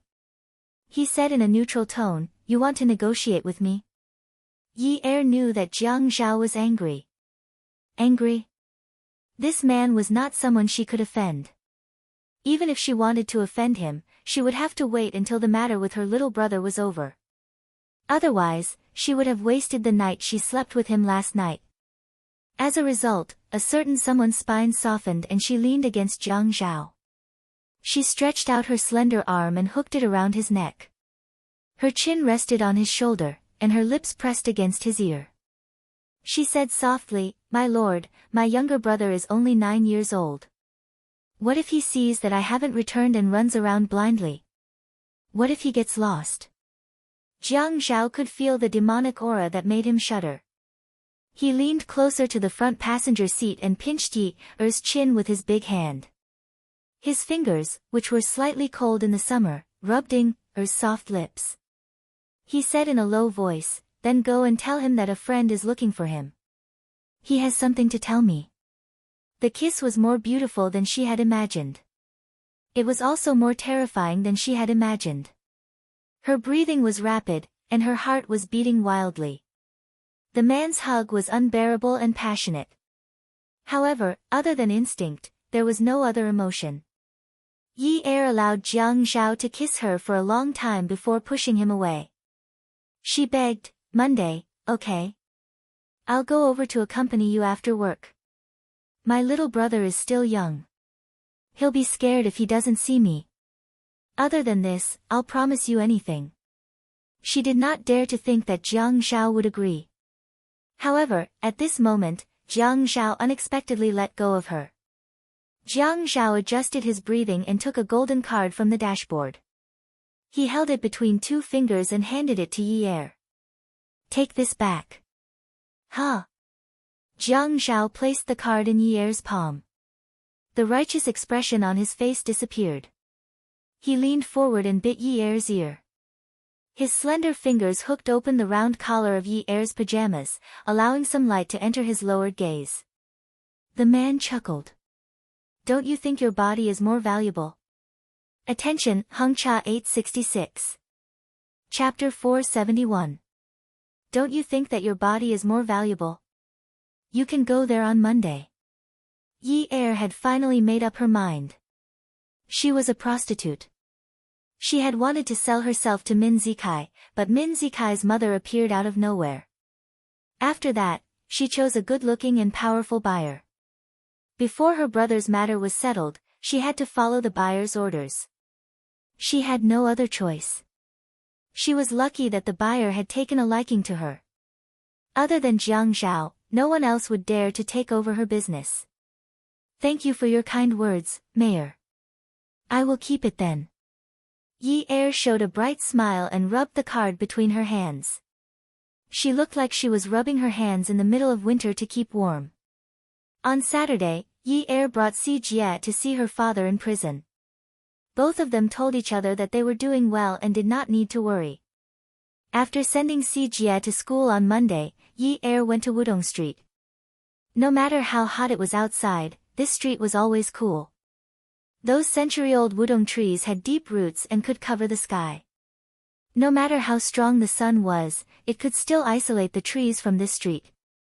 Therefore, those artists could use a comfortable posture to dip in ink and paint. Yi Er stood beside the boy and watched him earn money through art without saying a word. A sketch cost 30 renminbi, a coloring cost 30 renminbi and an oil painting cost 300 renminbi.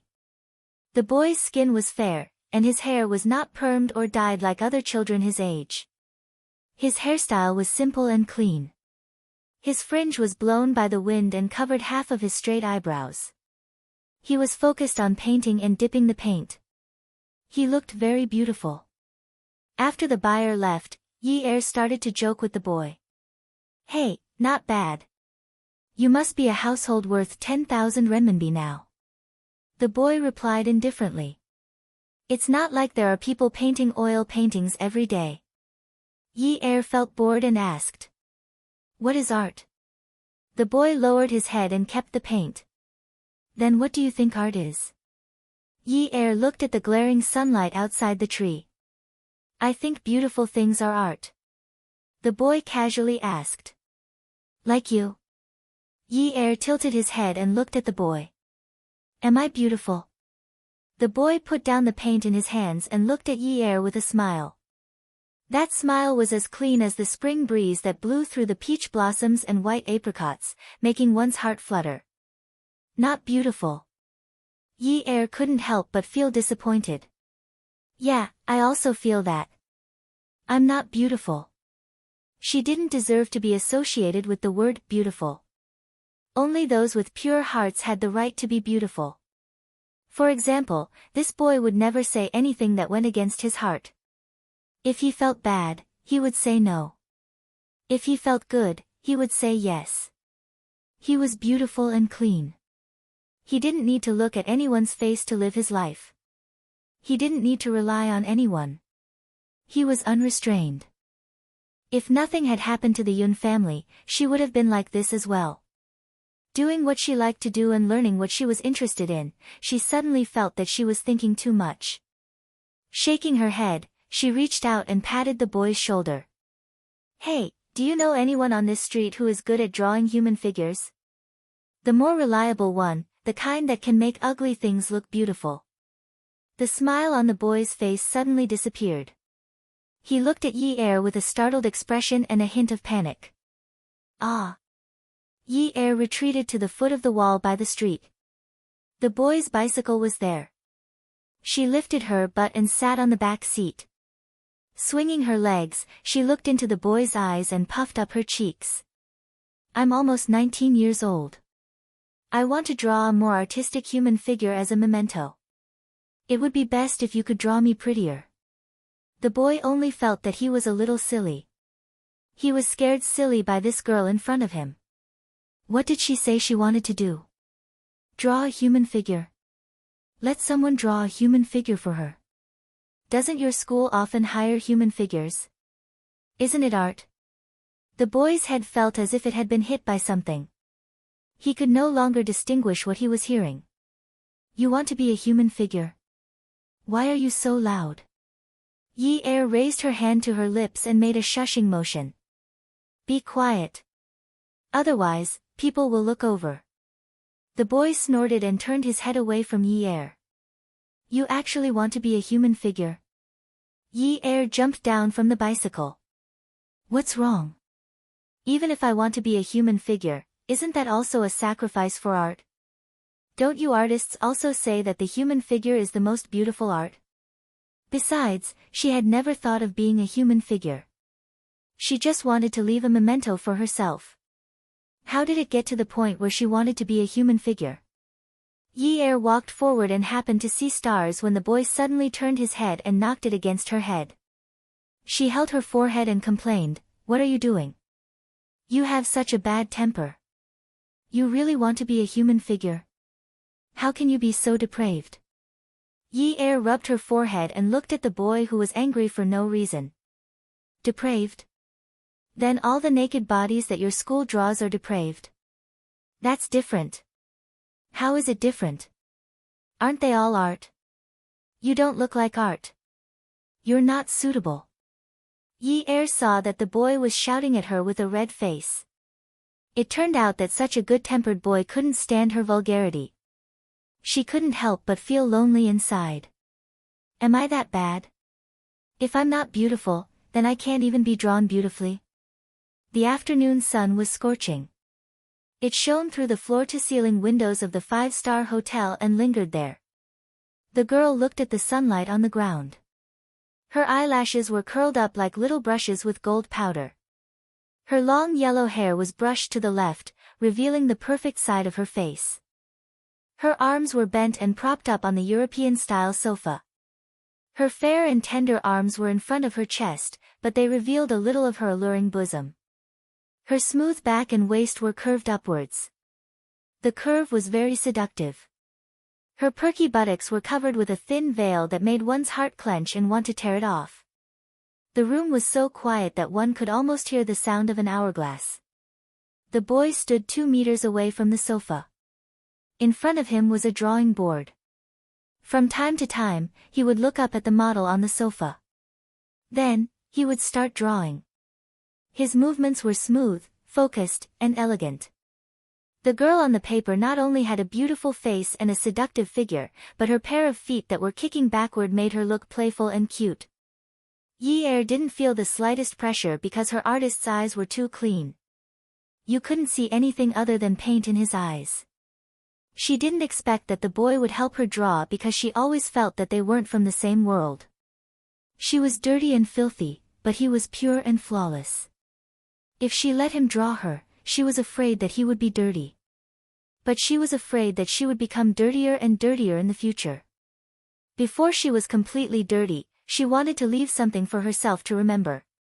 Who wouldn't want to keep something that was still considered beautiful? Time didn't stop ticking, but what was done would come to an end. Yi put on her clothes and looked at the drawing that was still clipped to the drawing board. She reached out to touch it. The boy grabbed her hand and flung it away. You haven't done anything yet. What are you touching? Ah. Then what should I do? How can I take it away? The boy didn't look at the drawing or Yi. He put away the paintbrush and paint and put them into a tool bag. Take it away. You can take it when it's dry and I'll frame it. Okay then. I'll go to Wudong Street to look for you in a few days. The boy kept his head down and busied himself with his work. Okay. You can go first. I'll wait for this drawing to dry before I leave. Otherwise, it'll be a waste of time. Then I'll have to trouble you. Yi felt a little guilty. She felt that she had taken advantage of the boy because she had known him for a long time. When I get the drawing, I'll return the hard-earned money for the hotel room. No need. I'll put it in the drawing. Why aren't you leaving? Okay. When the boy heard the door close, he raised his head and looked at the tightly shut door. Suddenly, he slumped to the ground and laid down on the thick and soft carpet. His dark eyelashes drooped over his eyes, blocking all the emotions in his eyes as he breathed heavily. He covered his chest with his hand and frowned. His heart was thumping non-stop. The frantic rhythm of his heart was unfamiliar to him. It was as if the sound in his ears was coming from someone else's chest. City Government Office Building. In the Deputy Mayor's office, Secretary Lu Cheng was reviewing Jiang Zhao's schedule. When he heard someone knocking on the door, he wanted to go and take a look. But this person seemed to be very influential. He directly locked the door and entered the office. When he saw Qin Fian, Lu Cheng smiled helplessly. Nice to meet you, Chairman Qin. Qin Fian and Lu Cheng were quite close. How many times have I told you? Don't call me Chairman Qin. Call me Fian, Young Master Yan, Chairman Qin, or even Boss Qin. Don't call me Chairman Qin. Lu Cheng shrugged his shoulders. It's all the same. After that, he went to pour a cup of tea for Qin Fian and left the office. Qin Fian took off his suit and turned to hang it on the coat rack. He had an innocent smile on his face. Brother, look at what Lu Cheng said. How can it be the same? I'm so single-minded. I'm not a romantic. Ha! Jiang Zhao couldn't help but stop writing. He looked at Qin Fian and placed his elbows on the desk. Fian, when are you going to bring your lover to me? Qin Fian walked to Jiang Zhao's desk and sat down. After all, my sacred love is still not mainstream. For the sake of my future, I think it's better to have an underground relationship. Jiang Zhao stood up, bent over and slapped Qin Fian's butt. I think it's better to put my butt on the chair in front of you. Qin Fian stood up, turned around and sat on the chair. He sighed. You only know how to bully the good people. Really, Jiang Zhao couldn't be bothered with him. He continued to flip through the files seriously. What are you doing here? Brother, what are you arguing about with Yichen? It's nothing. Qin Fian was a sly fox. When he heard Zhuang Yichen nodding but didn't hear the end of it, he felt uncomfortable. Hence, he started to talk nonsense. Is it necessary to do this for a woman? Jiang Zhao raised his head and looked into Qin Fian's eyes. He lowered his head again. What nonsense are you talking about?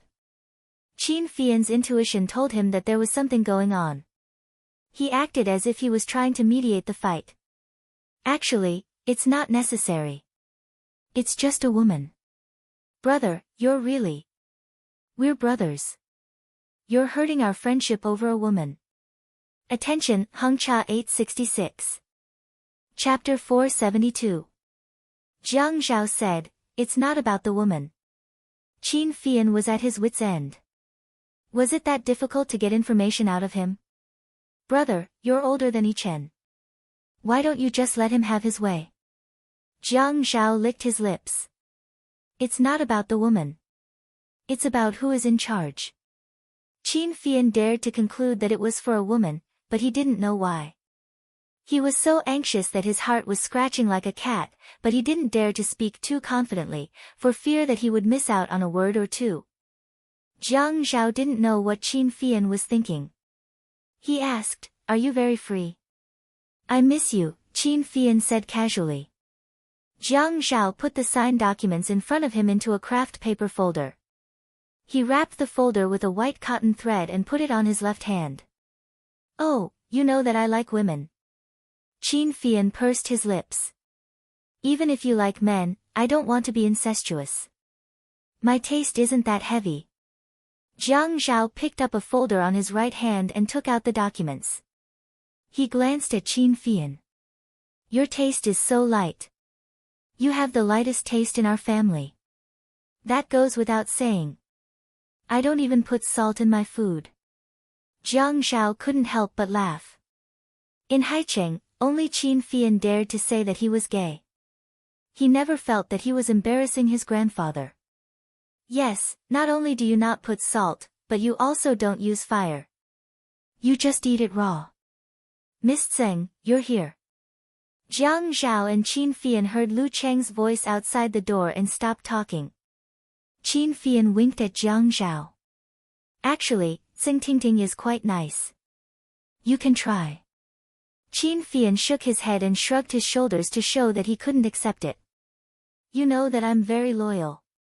Tseng Tingting was caught eavesdropping at the door by Lu Cheng. At this time, how could she care about being polite? The only thing on his mind was Qin Fian's question to Jiang Zhao, and the reason he was at odds with Zhuang Yichen was because of a woman. Women? Didn't the Ouyang Yan dump him long ago? This hurt Tseng Tingting's self-esteem too much. All these years, she had treated Jiang Zhao as Tang Seng, but where did this woman come from? It was Tseng Tingting's first time entering the house. She used the same imposing manner as when she went out in the past. She was arrogant. Lu Cheng knew that Qin Fian was there, so he didn't need to be in the way. He immediately closed the door and didn't dare to let strangers near the office. Tseng Tingting walked up to Jiang Zhao's desk and banged on it. She craned her neck and said, Jiang Zhao.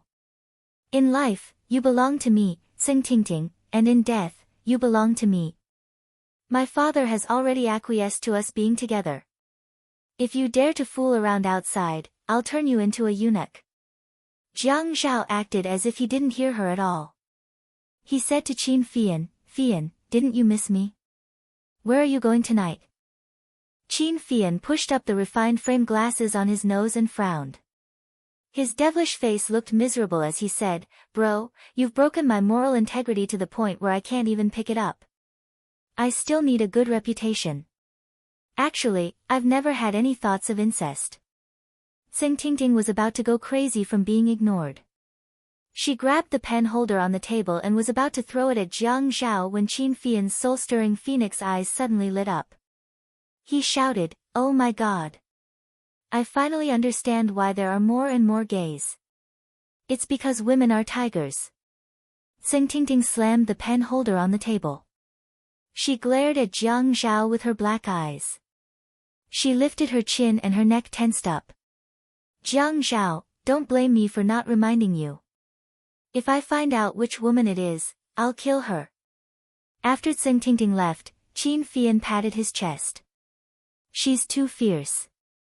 She doesn't look like a woman at all. Luckily, I like men." Jiang Zhao said, "Your boyfriend might become like that one day." Qin Fian was cold outside, but he smiled mischievously after closing the door. He said, "Bro, my boyfriend is very understanding." Then he paused. "Oh right, that woman of yours?" He wanted to ask what she did, how old she was, and which family she was from.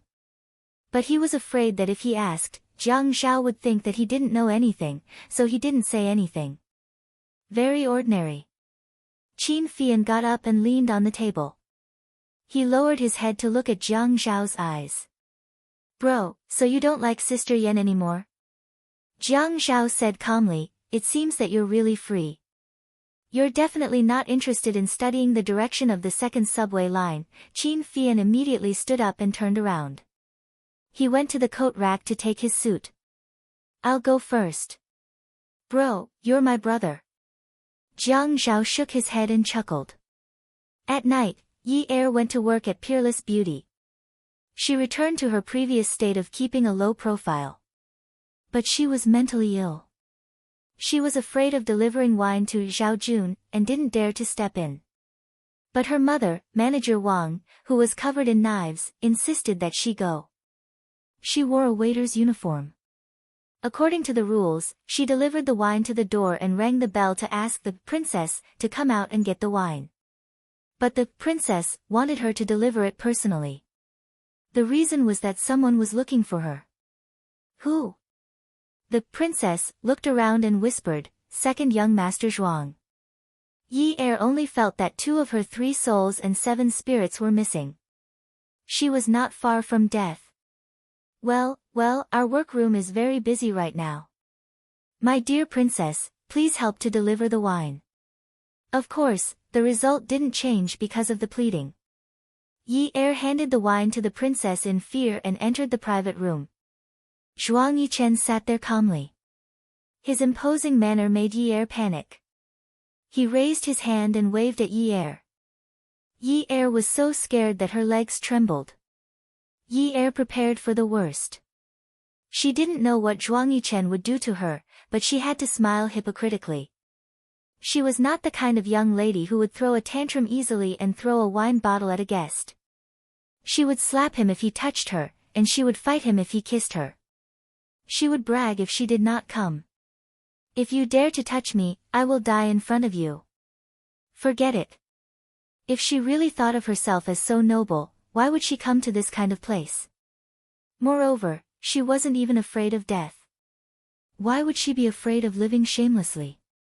In this private room, there was only Zhuang Yichen and the princess. He didn't even call her Miss. Yi Er dared to conclude that Zhao Jun was the base of Jiang Zhao's group. It was just that she didn't have the chance to deliver the wine before. "Young Master Chen." Yi Er stood still, bowed politely, and called out timidly. "Sit." Zhuang Yichen said coldly. Yi Er didn't dare to sit. After all, the lighting in the private room wasn't very good. Although she wasn't noble, she was still afraid of being violated by men. "Go and get yourself a leather stool." Yi Er immediately turned around and asked the princess for a short, cylindrical leather stool. She carried it over and sat down across from Zhuang Yichen at the marble table. Zhuang Yichen leaned back, and his broad shoulders sank into the sofa. He spoke first. "What's your relationship with Mayor Jiang?" "Ah." Yi Er pretended to be dumb. It's not smart to pretend to be dumb. I have nothing to do with him. Zhuang Yichen sneered, then Mayor Jiang is really kind. Yi Er was afraid that she had said something wrong and continued Zhuang Yichen's words. She pretended to be emotional. Mayor Jiang is really working hard for the country and the people. Zhuang Yichen sneered, Miss from Yun University, aren't you afraid of meeting someone you know here? Yi Er didn't mind. If I meet them, I will definitely ask them to come over and take care of business. Young acquaintances will not come to such a private nightclub. Even if they meet uncles, they will not talk about it. They are afraid that she will spread rumors. You are quite open-minded. It's okay. It's just survival of the fittest. Zhuang Yichen chatted with Yi Er casually and texted at the same time. He also didn't ask Yi Er to leave. Yi Er kept looking at the princess bar counter near the entrance. Luckily, there were still people around. If she was killed, there would be witnesses. Suddenly, the private room's elevator doors opened. Ding! With a sound, the door of the sedan opened. Jiang Zhao's handsome face was gloomy, and there was a kind of travel-worn smell. When he walked towards them, he put on an expressionless face. Yichen, you are free. Jiang Zhao said and glanced at Yi Er, who was sitting on the leather stool. Yi Er facepalmed. Of course I am not as busy as Brother Zhao. Zhuang Yichen stood up and gave Jiang Zhao a friendly fist bump. Yi Er's heart was beating like a drum when she heard these two people talking like there was a needle hidden in cotton. Jiang Zhao sat down beside Zhuang Yichen and looked at Yi Er coldly. Why are you sitting here? Do you want to eavesdrop on our conversation? Yi Er was so excited that his heart almost jumped out of his chest. He stood up immediately. Then I shall not disturb you. Young Master Chen, Mayor Jiang, please take your time. Then, he ran away. Zhuang Yichen looked at the door of the private room after the girl ran out and closed it. He poured a glass of wine for Jiang Zhao and smiled. Brother Zhao, why are you in such a hurry? I told you that I only want her to have a drink here. You still don't believe me? Jiang Zhao's expression was unreadable. He tapped the side of the wine glass, indicating that it was enough. You're thinking too much. Zhuang Yichen stared at the leather stool Yi Er had sat on and did not say anything for a long time. He leisurely swirled the crystal cup in his hand. The amber liquid inside sparkled under the dim light. After a while, he tilted his head to look at Jiang Zhao. His brows relaxed, but he could not hide the seriousness in them. He slowly said, Brother Zhao, I want to play a game of chess with you. Jiang Zhao looked at Zhuang Yichen and narrowed his eyes. He frowned when he saw the smile on Zhuang Yichen's face. Zhuang Yichen asked the princess to leave the private room. He knew that Jiang Zhao had always been conservative with his words and would not leave any room for gossip. He would not casually make a promise to express his attitude. He only needed to start and see if Jiang Zhao was interested. You know the reason why no one dares to not touch Yun Hongwei's case. He is just a scapegoat, Jiang Zhao nodded. Yes, the government is like a magnetic field. It's the same principle as the business world. It has its own balance. When it comes to scapegoats, there's only the beginning and not the end. Yun Hongwei is involved in this more or less because of himself. He is on the wrong team. The magnetic field needs to be reshuffled. It is reasonable for him to be the first to be involved. Yes, that makes sense. Zhuang Yichen bent down and reached out to pick up an exquisite steel cigarette case with a dragon totem on the marble table. With a little pressure from his fingers, the lid of the case opened. There was only one cigarette inside. He closed the lid and threw it on the table. He sat up straight and held the crystal glass, but did not touch it. No one dares to touch Yun Hongwei's case, but we don't know who the big boss is. Brother Zhao, don't you know? Attention, Songshu 566.